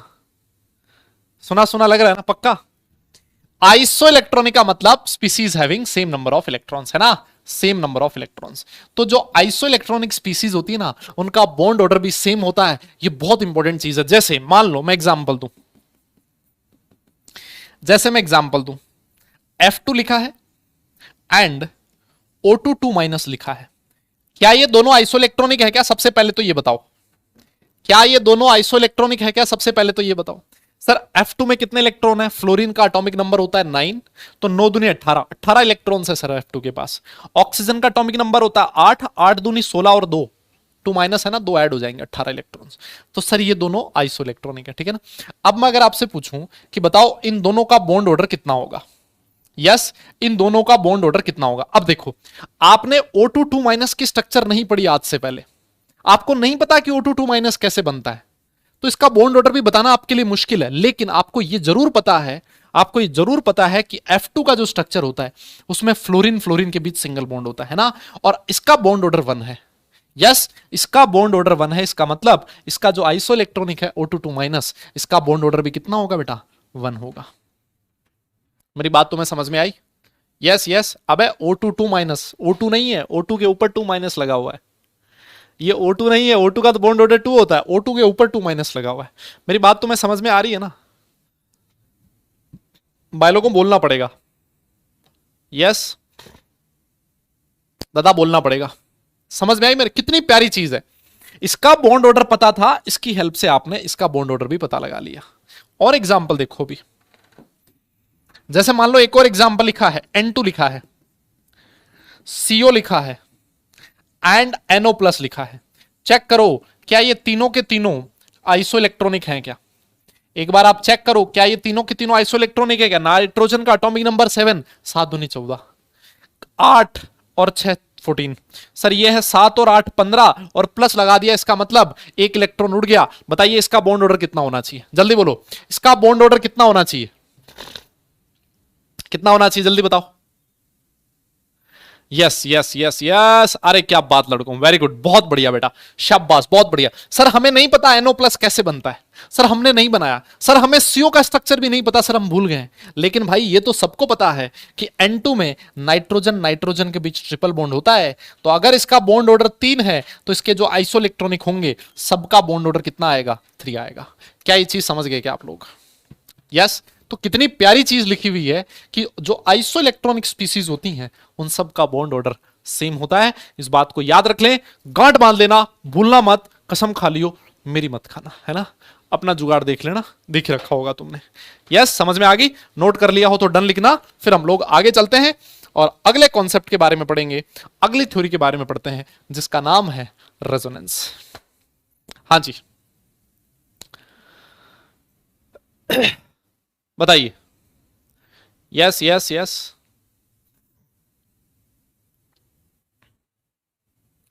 हाँ जी हाँ जी। ना भाई मेरी मत खाना, मैं अपने जीवन से बहुत खुश हूं, है ना? हाँ, और मुझे अपने जीवन से बड़ा प्यार है। तो भाई तुम देखो अपने हिसाब से, ठीक है? ऑल राइट, चलिए चलिए चलिए आगे चलते हैं और हम लोग बात करते हैं किसकी? रेजोनेंस की। देखो, ये टॉपिक स्टार्ट करने से पहले ही मैं आप लोगों को बता देता हूं। क्या बता देता हूं? ये टॉपिक स्टार्ट करने से पहले ही मैं आप लोगों को बता देता हूं कि भाई जो रेजोनेंस है ये इसका एक लिमिटेड पोर्शन है जो हम लोग यहां पर पढ़ने वाले हैं। इस रेजोनेंस के बारे में और ज्यादा बहुत डिटेल में, बहुत ज्यादा डिटेल में और पूरा आप लोग ऑर्गेनिक केमिस्ट्री में पढ़ोगे। जब आप लोग ऑर्गेनिक केमिस्ट्री में resonance, mesomeric effect, plus R plus हम, एक बहुत बड़ा पोर्शन है जो रेजोनेंस का वहां पर कवर होता है। हम लोग सिर्फ यहां रेजोनेंस की ऐसे ऐसे धूल उड़ाएंगे सिर्फ, है ना? धूल उड़ाने का मतलब ऊपर ऊपर से देखेंगे। यस यस, हम लोग क्या करेंगे? सिर्फ और सिर्फ ऊपर ऊपर से देखेंगे। क्लियर? तो क्या होता है रेजोनेंस? रेजोनेंस बेटा एक तरह का कॉन्सेप्ट है, एक थ्योरी है ना? रेजोनेंस क्या है? एक तरह की थ्योरी है। ये कहां काम में आती है और ये थ्योरी क्यों बनाई गई थी अभी आपको समझ में आने वाला है। ठीक है, आइए समझते हैं। सबसे पहले एक बहुत ही प्यारा सा एग्जांपल है ना? एक बहुत ही प्यारा सा एग्जांपल है जिसको बोला जाता है कार्बोनेट आयन। आप लोगों ने पढ़ा है क्या? अच्छा देखो, ये चीज पढ़ने से पहले मैं आपको एक चीज बता देता हूं। एक चीज मैं आपको बता देता हूं। देखो, जो आपके बॉन्ड्स होते हैं ना, जो आपके बॉन्ड्स होते हैं ना, आगे हम लोग इसके बारे में बहुत डिटेल में पढ़ेंगे, है ना? इसके बारे में हम लोग आगे पढ़ेंगे। बॉन्ड्स जो होते हैं ना, एक आप लोगों ने नाम सुना होगा सिग्मा बॉन्ड, सुना है क्या आप लोगों ने? और एक नाम सुना होगा पाई बॉन्ड, है ना? बॉन्ड जो होते हैं वो दो तरह के होते हैं, सिग्मा और पाई। दोनों में क्या डिफरेंस है उसकी हम लोग बाद में बात करेंगे, उसके हम लोग बाद में बात करेंगे। एक छोटी सी चीज आपको ध्यान में रखनी है, एक छोटी सी चीज आपको ध्यान में रखनी है कि अगर मान लो दो एटम्स के बीच सिंगल बॉन्ड है, सिग्मा बॉन्ड को ऐसे दिखाया जाता है सिग्मा से, पाई बॉन्ड को ऐसे दिखाया जाता है पाई से, है ना?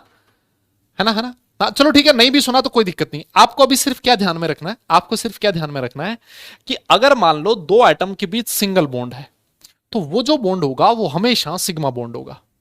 अभी आपको ही ध्यान में रखना है। क्लियर? और क्या ध्यान में रखना है? जैसे मान लो कोई कहे सर दो एटम के बीच डबल बॉन्ड है, ऐसे अगर मान लो दो एटम के बीच डबल बॉन्ड है तो उन डबल बॉन्ड में से एक सिग्मा होगा और एक जो बॉन्ड होगा वो पाई होगा, है ना? एक सिग्मा होगा और जो एक होगा वो पाई होगा। क्लियर? क्लियर?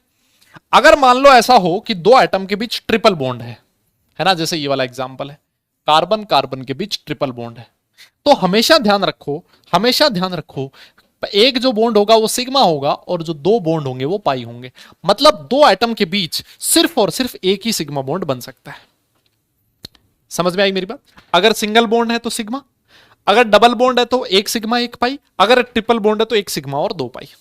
याद रह जाएगा? बोलो बोलो, बहुत आसान है। सिग्मा एक है, बाकी सारे के सारे पाई होंगे।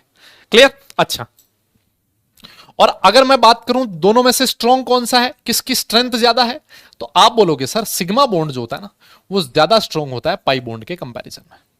ये सारा लॉजिकल एक्सप्लेनेशन आगे आने वाली थ्योरीज में आपको मिलेगा, है ना? यहां पर एक छोटा सा कॉन्सेप्ट काम में आएगा, इसी वजह से मैं आपको ये चीज सिखा रहा हूं। इन सब का जो लॉजिकल एक्सप्लेनेशन है कि क्यों एक ही सिग्मा एक ही पाई, क्यों एक सिग्मा दो पाई, और क्यों सिग्मा बॉन्ड की स्ट्रेंथ पाई बॉन्ड से ज्यादा होती है, इसके बारे में हम लोग आगे पढ़ेंगे। एक थ्योरी आएगी आपकी वैलेंस बॉन्ड थ्योरी, उसमें मैं आपको बताऊंगा what is the meaning of sigma and what is the meaning of pi bond. Clear? अभी के लिए आप इतना याद रख सकते हो। यस यस, हाँ हाँ, ओ सिग्मा, अरे वो वाला सिग्मा नहीं जो तुम सिग्मा सोच रहे हो, है ना? इतना याद रह जाएगा ना, बोलो ना यार, इतना याद रह जाएगा पक्का? ठीक है, अब आओ देखो, हाँ अब आ जाओ देखो इधर। तो रेजोनेंस में मैं आपको सबसे पहला एग्जांपल देने वाला हूं कार्बोनेट आयन का। किसका? कार्बोनेट आयन, है ना? कार्बोनेट आयन सारी दुनिया जानती है क्या होता है। CO3 2- को कार्बोनेट आयन कहते हैं। यस, CO3 2- को बेटा हम लोग क्या कहते हैं? कार्बोनेट आयन कहते हैं। क्लियर है? ओके सर, इसकी शक्ल कैसे होती है? हम लोगों ने कार्बोनेट आयन की स्ट्रक्चर बनाई थी। कार्बोनेट आयन दिखने में ऐसा होता है।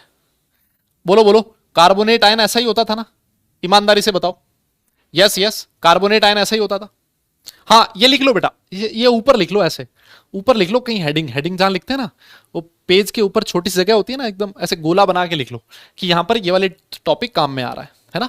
तो अब देखो, बहुत ईमानदारी से समझना, बहुत ढंग से, है ना, बहुत कंसंट्रेशन के साथ समझना। एक ही एग्जांपल में आपको पूरा रेजोनेंस समझ में आ जाएगा। बहुत एग्जांपल्स है ना, बहुत बहुत कंसंट्रेशन से समझना। मान लो ये वाला जो ऑक्सीजन है बेटा, इसको मैं नंबर 1 दे देता हूं, इस ऑक्सीजन को नंबर 2 दे देता हूं, इस ऑक्सीजन को नंबर 3 दे देता हूं। यस, अगर मैं आपसे पूछूं कि भाई ये जो बॉन्ड है ये वाला, इस बॉन्ड का बॉन्ड ऑर्डर कितना है, तो आप बोलोगे सर बॉन्ड ऑर्डर है 2, कार्बन ऑक्सीजन के बीच डबल बॉन्ड बना हुआ है। यस, अगर मैं आपसे पूछूं इस बॉन्ड का बॉन्ड ऑर्डर कितना है, आप बोलोगे सर 1। इस बॉन्ड का बॉन्ड ऑर्डर कितना है, आप बोलोगे 1। अगर मैं आपसे पूछूं कि कौन सा बॉन्ड सबसे ज्यादा मजबूत है, किस बॉन्ड की बॉन्ड एनर्जी सबसे ज्यादा है, तो आप बोलोगे सर ये डबल बॉन्ड दिख रहा है, इसका मतलब ये वाला जो बॉन्ड है इसका स्ट्रेंथ ज्यादा है, ये स्ट्रॉन्ग बॉन्ड है, और ये वाले जो दोनों है ये इसके कंपैरिजन में वीक है। आप बोलोगे ऐसा? यस। अच्छा, अगर मैं आपसे पूछूं कि कौन सा बॉन्ड ऐसा है जिसकी बॉन्ड लेंथ कम है, यस, तो आप लोग कहोगे सर क्योंकि इसका बॉन्ड ऑर्डर ज्यादा है तो बॉन्ड लेंथ इसकी कम होगी, इसका बॉन्ड ऑर्डर कम है तो इनकी बॉन्ड लेंथ ज्यादा होगी। मतलब अगर मैं मोटा मोटा बात करूं तो इसमें जो बॉन्ड ऑर्डर है वो डिफरेंट डिफरेंट मिले, 1 और 2 मिला, बॉन्ड एनर्जी भी डिफरेंट डिफरेंट मिली कार्बन ऑक्सीजन की, और बॉन्ड लेंथ भी डिफरेंट डिफरेंट मिली। यस, ये है हमारा थ्योरेटिकल ऑब्जर्वेशन, थ्योरेटिकल ऑब्जर्वेशन इस स्ट्रक्चर को देख के, है ना? ये हमारा है थ्योरेटिकल ऑब्जर्वेशन इस स्ट्रक्चर को देख के। यही पता लग रहा है मुझे? यस। अच्छा, लेकिन अब सुनो धमाकेदार बात, अब सुनो बहुत जोरदार बात, और जिसकी वजह से हमें रेजोनेंस को डिफाइन करना पड़ा। एक्सपेरिमेंटल डेटा क्या कहता है, सुनियो। एक्सपेरिमेंटल डेटा यह कहता है कि इसमें जितनी भी कार्बन ऑक्सीजन बॉन्ड्स हैं उन सब की बॉन्ड लेंथ सेम है। जितने भी कार्बन ऑक्सीजन बॉन्ड्स हैं सबका बॉन्ड ऑर्डर सेम है। जितने भी कार्बन ऑक्सीजन बॉन्ड्स हैं उन सब का बॉन्ड एनर्जी सेम है। यह कौन सा डेटा है? This is the experimental data. यह है एक्सपेरिमेंटल डेटा। लेकिन इस एक्सपेरिमेंटल डेटा को क्या आप इस स्ट्रक्चर की हेल्प से समझा पाओगे? क्या इस स्ट्रक्चर की हेल्प से आप यह समझा पाओगे कि इसमें सारे बॉन्ड्स की बॉन्ड एनर्जी सेम है? क्या आप यह समझा पाओगे कि सारे बॉन्ड की बॉन्ड लेंथ सेम है? क्या आप यह समझा पाओगे कि सारे बॉन्ड्स का बॉन्ड ऑर्डर सेम है? आप बोलोगे सर नहीं समझा सकते, इस स्ट्रक्चर की हेल्प से हम लोग इन प्रॉपर्टीज को समझा नहीं सकते। कॉन्सेप्ट समझना। यस, तो बहुत सारे सब्सटेंसेस ऐसे होते हैं, बहुत सारे सब्सटेंसेस ऐसे होते हैं जिनकी प्रॉपर्टीज को एक सिंगल स्ट्रक्चर की हेल्प से समझाया नहीं जा सकता। जैसे कि यहां पर यह समझाया नहीं जा सकता कि क्यों सारे बॉन्ड्स की बॉन्ड एनर्जी सेम हो गई, क्यों सारे बॉन्ड्स की बॉन्ड लेंथ सेम हो गई। ये आप इस सिंगल स्ट्रक्चर की हेल्प से नहीं समझा सकते। तो जो ऐसे मॉलिक्यूल्स होते हैं जिनकी प्रॉपर्टीज को एक सिंगल स्ट्रक्चर की हेल्प से ना समझा पाए, तो हमें क्या करना पड़ता है? उस मॉलिक्यूल की एक से ज्यादा स्ट्रक्चर्स बनानी पड़ती हैं।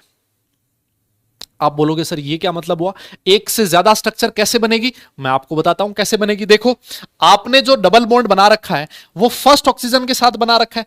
अरे भाई ऐसा भी तो हो सकता है, CO3 2-, ऐसा भी तो हो सकता है। बोल दादा, ये भी तो CO3 2- ही है ना, लेकिन यहां पर डबल बॉन्ड किसके साथ बन रखा है? थर्ड ऑक्सीजन के साथ।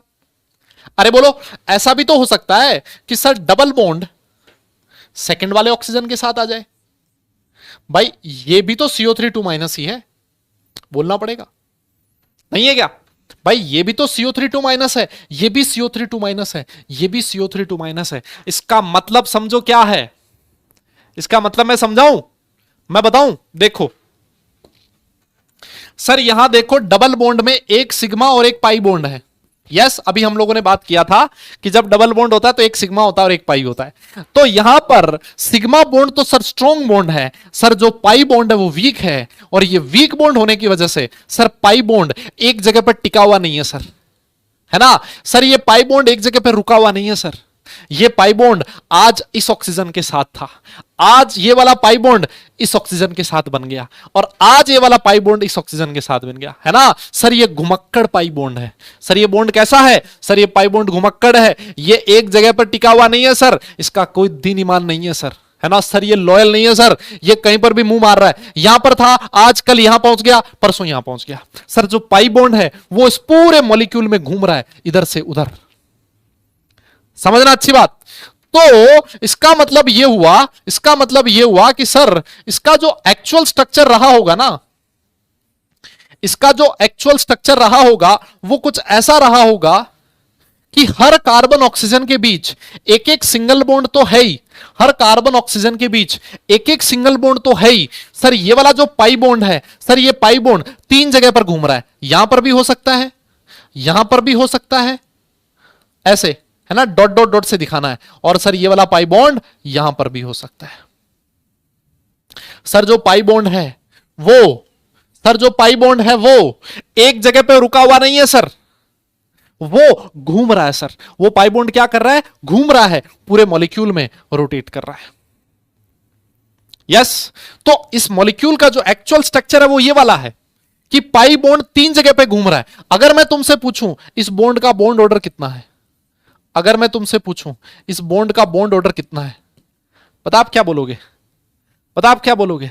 आप कहोगे सर देखो यहां carbon oxygen carbon oxygen carbon oxygen के बीच एक बॉन्ड तो है ही, एक तो पूरा पूरा बॉन्ड है, और सर ये वाला जो दूसरा बॉन्ड है ये एक बॉन्ड तीन जगह पे घूम रहा है। मान लो एक एप्पल है, तीन लोगों में बांटना है तो कितना मिलेगा सबको?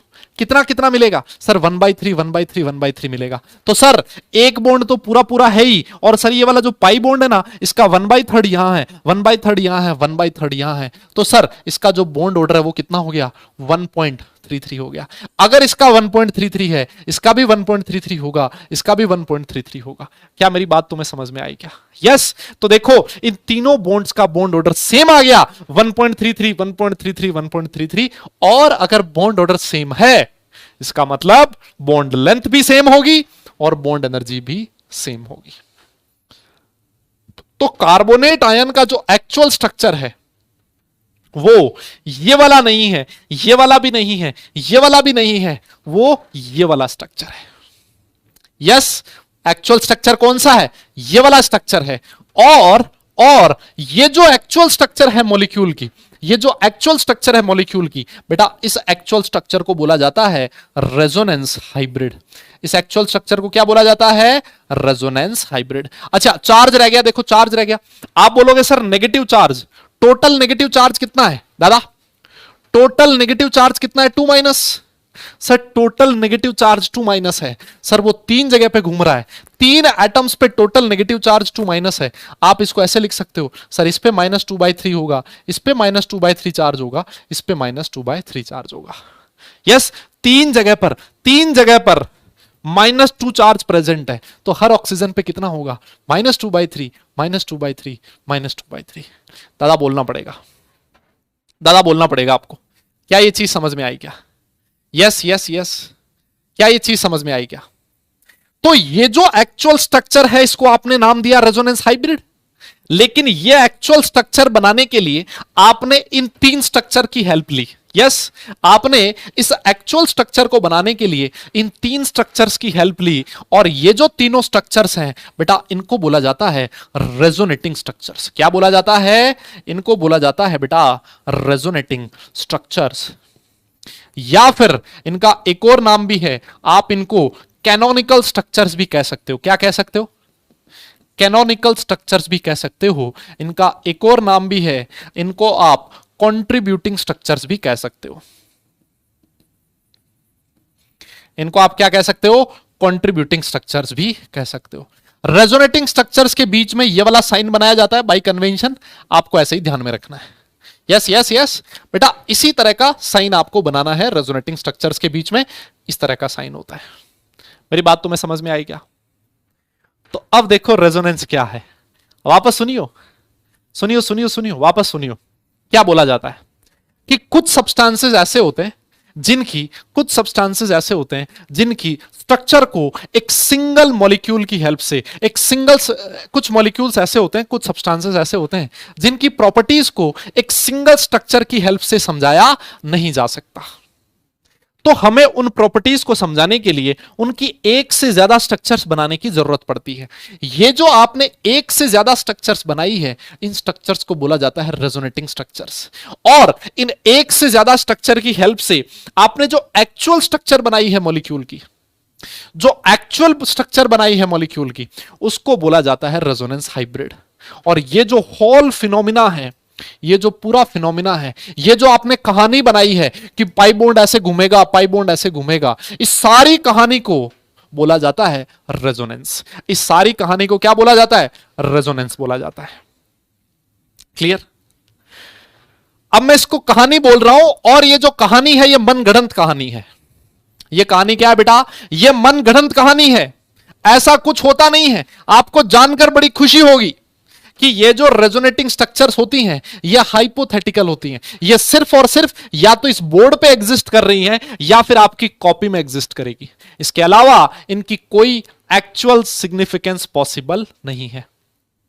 ये जो रेजोनेटिंग स्ट्रक्चर्स हैं, ये सिर्फ हाइपोथेटिकल है ना। ये जो कॉन्सेप्ट है कि पाई बॉन्ड यहां घूम रहा है, ये जो रेजोनेटिंग स्ट्रक्चर्स हैं बेटा, ये एक्चुअली में एग्जिस्ट नहीं करती। ये तो हमें ये चीज समझानी थी कि ये बॉन्ड ऑर्डर सेम कैसे आया। इस चीज को समझाने के लिए हमने ये सारी कहानी डिजाइन करी है। क्या मेरी बात समझ में आई? इसी वजह से कोई ये ना कहे सर बॉन्ड ऑर्डर फ्रैक्शन में कैसे हो सकता है। बॉन्ड ऑर्डर फ्रैक्शन में हो सकता है जब आपका रेजोनेंस होगा। यस, कुछ लोग कह रहे थे सर 1/3 बॉन्ड कैसे बन सकता है? नहीं है, 1/3 बॉन्ड नहीं है वो मतलब ये है कि बेटा एक बॉन्ड 3 जगह पर रोटेट हो रहा है ना, वो घूम रहा है। पाई बॉन्ड का लोकेशन फिक्स नहीं है, वो मॉलिक्यूल में ऐसे रोटेट कर रहा है। इस वजह से 1/3 पोर्शन मिला है ना।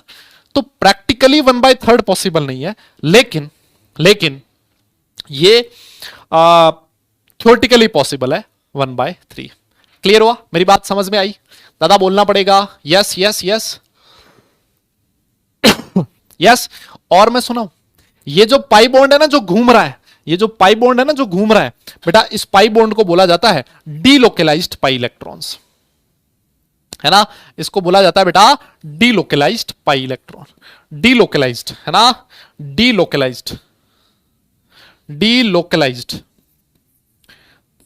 Pi electrons. यस, इनको क्या बोला जाता है? ये जो बॉन्ड्स हैं, ये जो इलेक्ट्रॉन घूम रहे हैं बेटा, इनको क्या बोला जाता है? डीलोकेलाइज्ड। यस यस, क्या बोला जाएगा? डीलोकेलाइज्ड। एक और एग्जांपल देता हूं, सुनो अभी एक और एग्जांपल देता हूं। अरे सुनो ना दादा, इधर देख। जैसे एक मैं एग्जांपल देता हूं तुझे NO2 माइनस का। किसका? NO2 माइनस, है ना। NO2 माइनस की जो स्ट्रक्चर होती है वो आप लोगों ने बनाई थी, कुछ इस तरह की होती है सर। NO2 माइनस दिखने में कुछ इस तरह का होता है सर। बोलो, ऐसा ही होता है ना। अगर मैं ये वाली स्ट्रक्चर देखूं, सुनियो रे, एक और स्ट्रक्चर, एक और एग्जांपल दे रहा हूं, अच्छे से सुनना।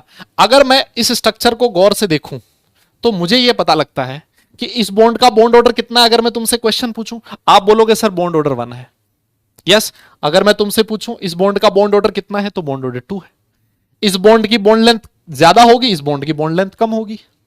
यस यस यस, ये वाला बॉन्ड वीक होगा, ये वाला बॉन्ड मजबूत होगा। इस स्ट्रक्चर को देखने से यही पता लग रहा है। अरे बोलो। लेकिन जो एक्सपेरिमेंटल डेटा ये कहता है कि इसमें सारी की सारी बॉन्ड लेंथ सेम है, सारे के सारे जो बॉन्ड ऑर्डर है वो सेम है, सारी की सारी बॉन्ड एनर्जी सेम है। लेकिन इस प्रॉपर्टी को आप लोग इस सिंगल स्ट्रक्चर की हेल्प से समझा नहीं सकते। मेरी बात समझ में आई? तो अगर आप सिंगल स्ट्रक्चर की हेल्प से नहीं समझा सकते, इसका मतलब रेजोनेंस होगा सर। इस चीज को समझाने के लिए आपको इस एक से ज्यादा प्रॉपर्टीज, एक से ज्यादा स्ट्रक्चर बनानी पड़ेगी। तो आप क्या बोलोगे? आप बोलोगे सर ये वाला जो पाई बॉन्ड है ना सर, ये एक जगह टिका हुआ नहीं है सर, है ना सर, ये एक जगह पे टिका हुआ नहीं है सर, ये पाई बॉन्ड आज यहां था सर, ये वाला पाई बॉन्ड आज यहां भी हो सकता है। मैं बोलूंगा भाई बिल्कुल हो सकता है। इसका मतलब ये हुआ कि सर जो पाई बॉन्ड है ना सर, देखो पाई बॉन्ड कहां कहां घूम रहा है सर, पाई बॉन्ड यहां पर भी घूम रहा है, पाई बॉन्ड यहां पर भी घूम रहा है, इस पे नेगेटिव चार्ज हो सकता है, इस पे negative charge, total negative charge कितना है -1, तो सर इस पे -½ हो सकता है और इस पे -½ होगा। मेरी बात तुम्हें समझ में आई? यह है रेजोनेंस हाइब्रिड। मेरा क्वेश्चन आपसे यह है, मेरा क्वेश्चन आपसे यह है, बताइए एनओ में बॉन्ड ऑर्डर कितना होगा? एनओ का बॉन्ड ऑर्डर कितना होगा? अगर तुमसे कोई क्वेश्चन पूछ ले तो क्या बोलोगे आप उसको? इसका बॉन्ड ऑर्डर कितना होगा? कोई बता सकता है क्या मुझे? जल्दी बोलना पड़ेगा। अगर आपको कॉन्सेप्ट समझ में आया है तो मुझे बताओगे आप लोग। हाँ जी, हाँ जी बेटा, अगर कॉन्सेप्ट समझ में आया है तो फटाफट बताओ इसका बॉन्ड ऑर्डर कितना होगा। यस, क्या बात, दिल खुश कर दिया तुमने आज, एकदम जोरदार। आप बोलोगे सर एक बॉन्ड तो पूरा पूरा है। यस, और सर एक पाई बॉन्ड जो है उसका, एक पाई बॉन्ड दो जगह पे घूम रहा है सर, तो आधा यहां होगा आधा यहां होगा। आप बोलोगे सर इसका बॉन्ड ऑर्डर आ जाएगा 1.5। यस यस, समझ में आई मेरी बात? अरे बोलो ना। तो ये जो बॉन्ड है ना तो ये पूरा सिंगल बॉन्ड है और ना ये पूरा डबल बॉन्ड है। यस भाई, अगर पूरा सिंगल बॉन्ड होता ना तो इसका बॉन्ड ऑर्डर 1 आता, अगर ये पूरा डबल बॉन्ड होता तो इसका बॉन्ड ऑर्डर 2 आता। तो ना तो ये पूरा सिंगल बॉन्ड है और ना ही पूरा डबल बॉन्ड है। बेटा ऐसे जो बॉन्ड्स होते हैं इनको बोला जाता है पार्शियल डबल बॉन्ड। इनको क्या बोला जाता है बेटा? Partial double bond. Yes, partial double bond, है ना? मेरी बात तुम्हें समझ में आ रही है? इसको क्या बोला जाएगा? Partial double bond. तो ये जो बॉन्ड होता है ये सिंगल बॉन्ड से तो स्ट्रॉन्ग है क्योंकि इसका बॉन्ड ऑर्डर ज्यादा है, सिंगल बॉन्ड से स्ट्रॉन्ग है लेकिन डबल बॉन्ड से वीक है। मैं ऐसा कह सकता हूं क्या? सिंगल बॉन्ड से तो स्ट्रॉन्ग है लेकिन डबल बॉन्ड से वीक है क्योंकि इसका बॉन्ड ऑर्डर सिंगल बॉन्ड से तो ज्यादा है और डबल बॉन्ड से कम है। तो बॉन्ड ऑर्डर ज्यादा होगा तो बॉन्ड ज्यादा स्ट्रॉन्ग होगा। क्या मेरी बात सही है? यस यस, क्या मेरी बात सही है बेटा? अरे बोलो ना यार, क्लियर है? और एग्जाम्पल दूं क्या? और देखो, जैसे मान लो आपने ओजोन का एग्जाम्पल लिखा था O3, याद है आप लोगों ने O3 का एग्जाम्पल लिखा था ओजोन।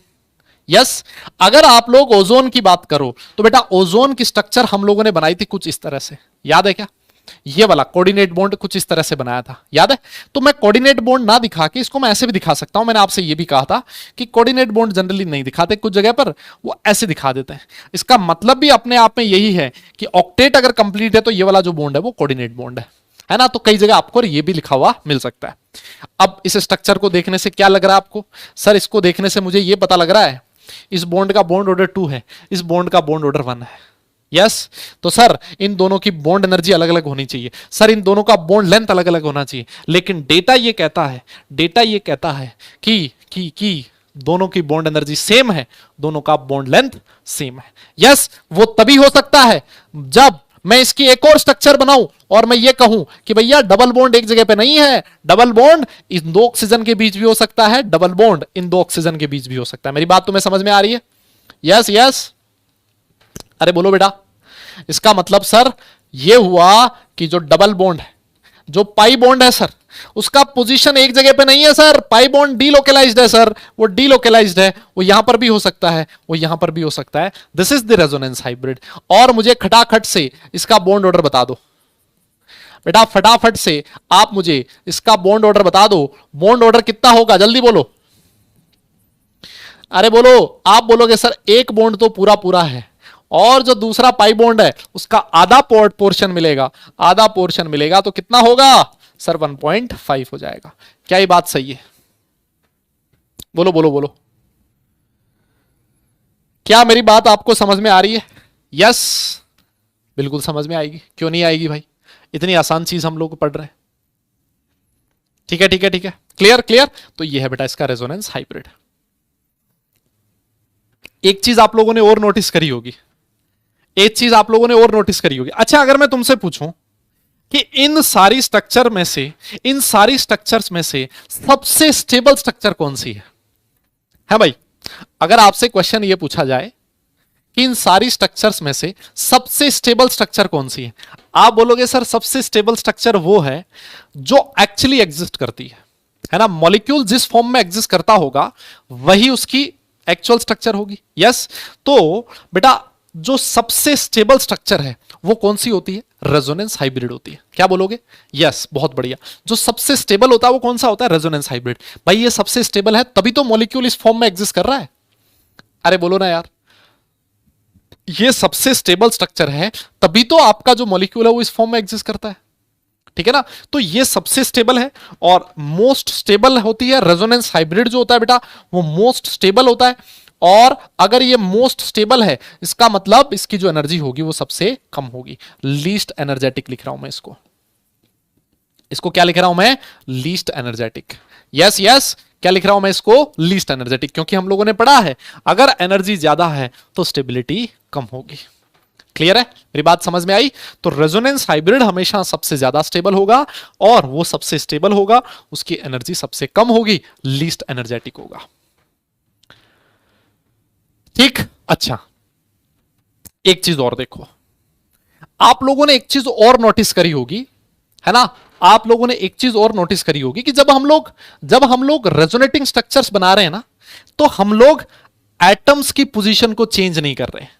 दादा ये बोलना पड़े, अरे बेटा रेजोनेटिंग स्ट्रक्चर्स हाइपोथेटिकल होती हैं। ओ भाई तुमने मेरी बात नहीं सुनी अच्छे से। रेजोनेटिंग स्ट्रक्चर्स हाइपोथेटिकल होती हैं। रेजोनेटिंग स्ट्रक्चर्स हाइपोथेटिकल होती हैं। ये तो एग्जिस्ट करता है ना मॉलिक्यूल, तो रेजोनेटिंग स्ट्रक्चर्स हाइपोथेटिकल होती है। हाँ, आप लोगों ने एक चीज नोटिस और करी होगी कि जब हमने रेजोनेटिंग स्ट्रक्चर्स बनाई है तो हमने एटम्स की पोजीशन के साथ कोई छेड़खानी नहीं करी है। देख रहे हो आप लोग? यस, एटम की पोजीशन फिक्स है। हम लोग सिर्फ और सिर्फ किसको पोजीशन को चेंज कर रहे हैं? किसकी पोजीशन को चेंज कर रहे हैं? हम लोग चेंज कर रहे हैं सिर्फ इलेक्ट्रॉन्स की पोजीशन को। देख रहे हो आप लोग? पहले डबल बॉन्ड के इलेक्ट्रॉन यहां थे, अब यहां आ गए, अब यहां आ गए। सर जो पाई बॉन्ड है, मतलब जो पाई इलेक्ट्रॉन्स हैं, सर सिर्फ वो मूव करते हैं। कभी भी रेजोनेटिंग स्ट्रक्चर्स में एटम कभी भी मूव नहीं करता, है ना। बॉन्ड मूव करता है, बॉन्ड मूव करता है मतलब इलेक्ट्रॉन्स मूव करते हैं ना। यहां पर भी देखो बॉन्ड मूव कर रहा है, यहां पर भी देखो बॉन्ड मूव कर रहा है। कभी भी एटम मूव नहीं करते। एटम्स की पोजीशन हमेशा सेम होती है। इस बात को याद कर लेना, गांठ बांध लेना, याद कर लेना, कसम खा लेना, भूलोगे नहीं। यस यस, हमेशा एटम्स की पोजीशन चेंज नहीं होती, इलेक्ट्रॉन जो है बॉन्ड है उसकी पोजीशन चेंज होती है। ठीक है, अच्छा देखो एक और चीज, आप लोगों ने बेंजीन का नाम सुना है? हाँ, तुम लोगों का फेवरेट। अबे बेंजीन का नाम सुने हो? सर सुना तो है। बेंजीन का जो फॉर्मूला होता है, बेंजीन का जो स्ट्रक्चर फॉर्मूला होता है C6H6 होता है। यस, बेंजीन की स्ट्रक्चर कुछ ऐसी होती है, इस तरह की। सर ये क्या है बेटा? ये कार्बन है ना, यहां पर ये जो कॉर्नर है ना, ये कार्बन है ना। 6 कार्बन है और हर कार्बन से एक एक हाइड्रोजन जुड़ा हुआ है इस तरह से। और ये है आपका बेंजीन C6H6। ठीक है, देख रहे हो आप लोग? देख रहे हो, देख रहे हो? तो बेंजीन की स्ट्रक्चर देखने से मुझे ये पता लगता है, ऐसे लग रहा है मुझे, ऐसी गलतफहमी हो रही है कि भाई ये वाला डबल बॉन्ड है, ये सिंगल है, ये डबल है, ये सिंगल है, ये डबल है, तो इसका बॉन्ड ऑर्डर 2 1 2 1 2 1 ऐसे है। लेकिन एक्चुअल डेटा वापस क्या कहता है? एक्चुअल डेटा वापस ये कहता है कि इसमें सारे के सारे बॉन्ड ऑर्डर सेम है, सारी की सारी बॉन्ड लेंथ सेम है, सारी की सारी बॉन्ड एनर्जी सेम है। लेकिन इस चीज को इस सिंगल स्ट्रक्चर की हेल्प से नहीं समझा सकते। ठीक है ना, तो सर इसके लिए मुझे इसकी एक और स्ट्रक्चर बनानी पड़ेगी। खुद सोच के देखो भाई, ऑल्टरनेट पोजीशन पे डबल बॉन्ड आ रहे हैं ना, तो डबल बॉन्ड यहां है तो मैं डबल बॉन्ड यहां पे तो बना सकता हूं, ऐसे भी तो बना सकता हूं। ये भी तो बेंजीन ही है भाई। इसकी कितनी गंदी शक्ल बनी है यार। आप लोग बोलोगे सर क्या बना दिया, ये थोड़ा अच्छा बनाओ ना। ये देखो, हाँ भाई डबल बॉन्ड यहां यहां यहां पर भी तो हो सकता है ना भाई। ऑल्टरनेट पोजीशन पे डबल होना चाहिए ना भाई। अरे बोलना यार, ऐसे ही होना चाहिए ना। बोल ही नहीं रहा कोई। कितने पाई बॉन्ड है इसमें? 1 पाई, 2 पाई, 3 पाई। यस यस यस, तो सर इसका मतलब ये है, इसका मतलब ये है सर, इसका मतलब ये है सर, जो आपका पाई बॉन्ड है ना सर, देखो पाई बॉन्ड यहां भी हो सकता है, यहां भी हो सकता है, यहां भी हो सकता है, यहां भी हो सकता है। देख रहे हो ऐसे, है ना। और कुछ लोग इसको ये डॉट डॉट डॉट कौन बनाए इसके चक्कर में ऐसे भी बना देते हैं इस तरह से। Yes yes. अब मेरा क्वेश्चन आपसे, ये तो हो गया बेंजीन का रेजोनेंस हाइब्रिड। मेरा क्वेश्चन आपसे ये है, इसका बॉन्ड ऑर्डर कितना होता है? मेरा क्वेश्चन आपसे यह है कि बॉन्ड ऑर्डर कितना होगा, कोई बता सकता है क्या मुझे? बेंजीन का बॉन्ड ऑर्डर कितना होता है, कोई बताएगा मुझे? भाई लोगों, कितना कितना कितना? अबे अबे अबे अबे, मुझे पता है कई लोग निपटेंगे इसमें, कई लोग निपटेंगे, मुझे पता है। हाँ हाँ, मुझे पता है कई लोग गलत बताएंगे।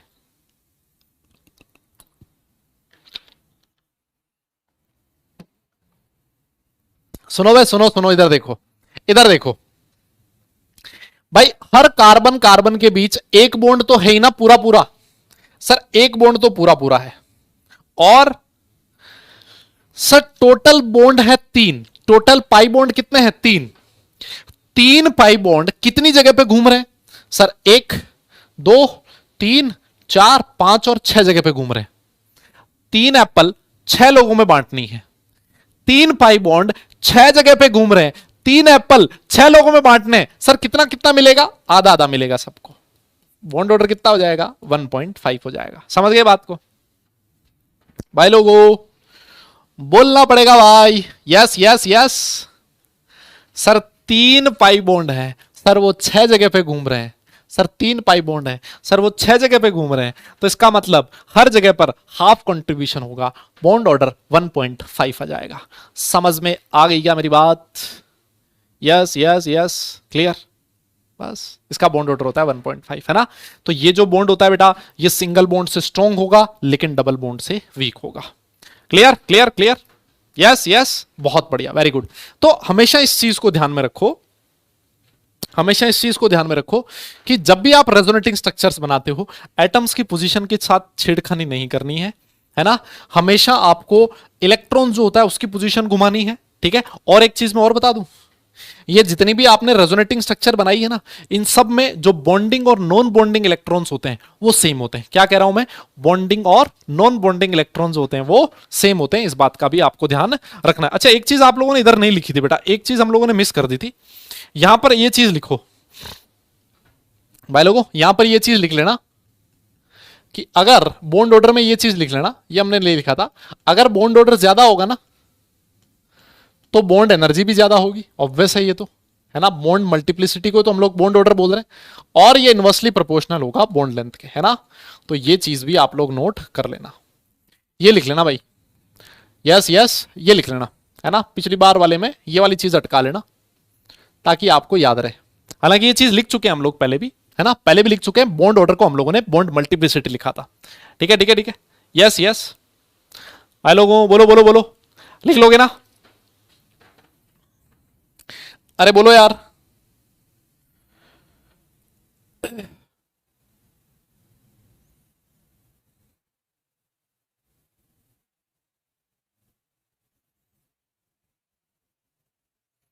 यस यस यस यस, पक्का पक्का पक्का।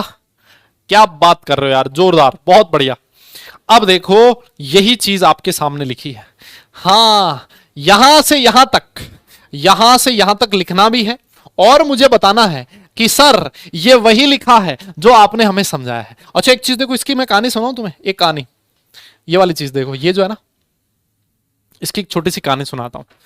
मैंने उधर उधर उनको भी सुनाई थी, मतलब जो तुम्हारे बड़े भाई है ना, लक्ष्य वाले, उनको।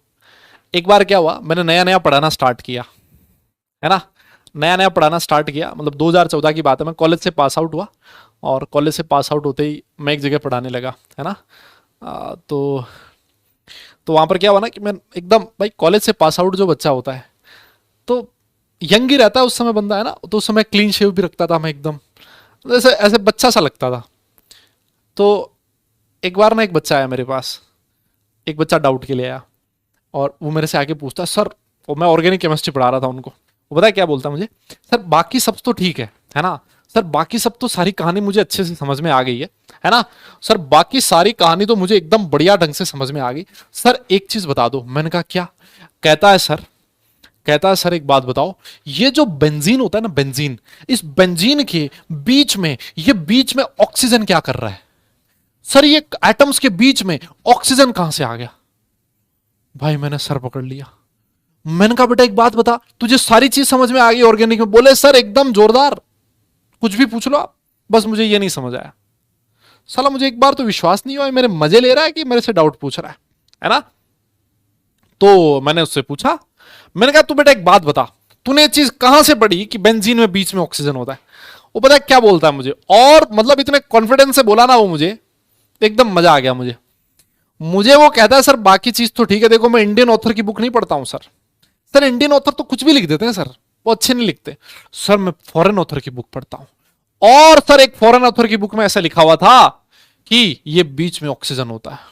भाई मतलब उस दिन मुझे विश्वास हुआ कि भाई बच्चे जो है ना वो कुछ भी पूछ सकते हैं और कुछ भी बोल सकते हैं, है ना।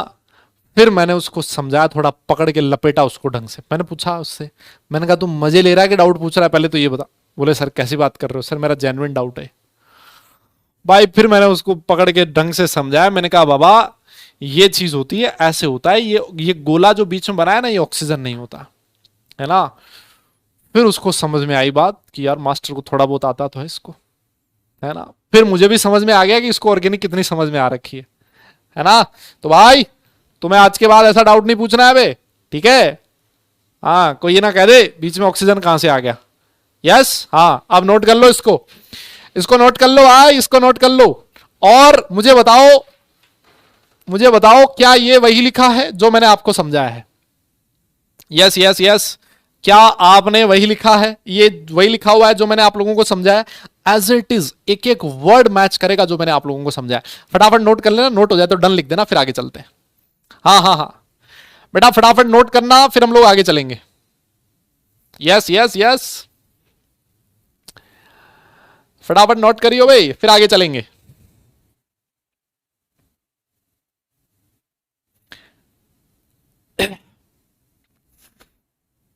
है ना है ना है ना, नोट करो बेटा, नोट करो, नोट करो इसको।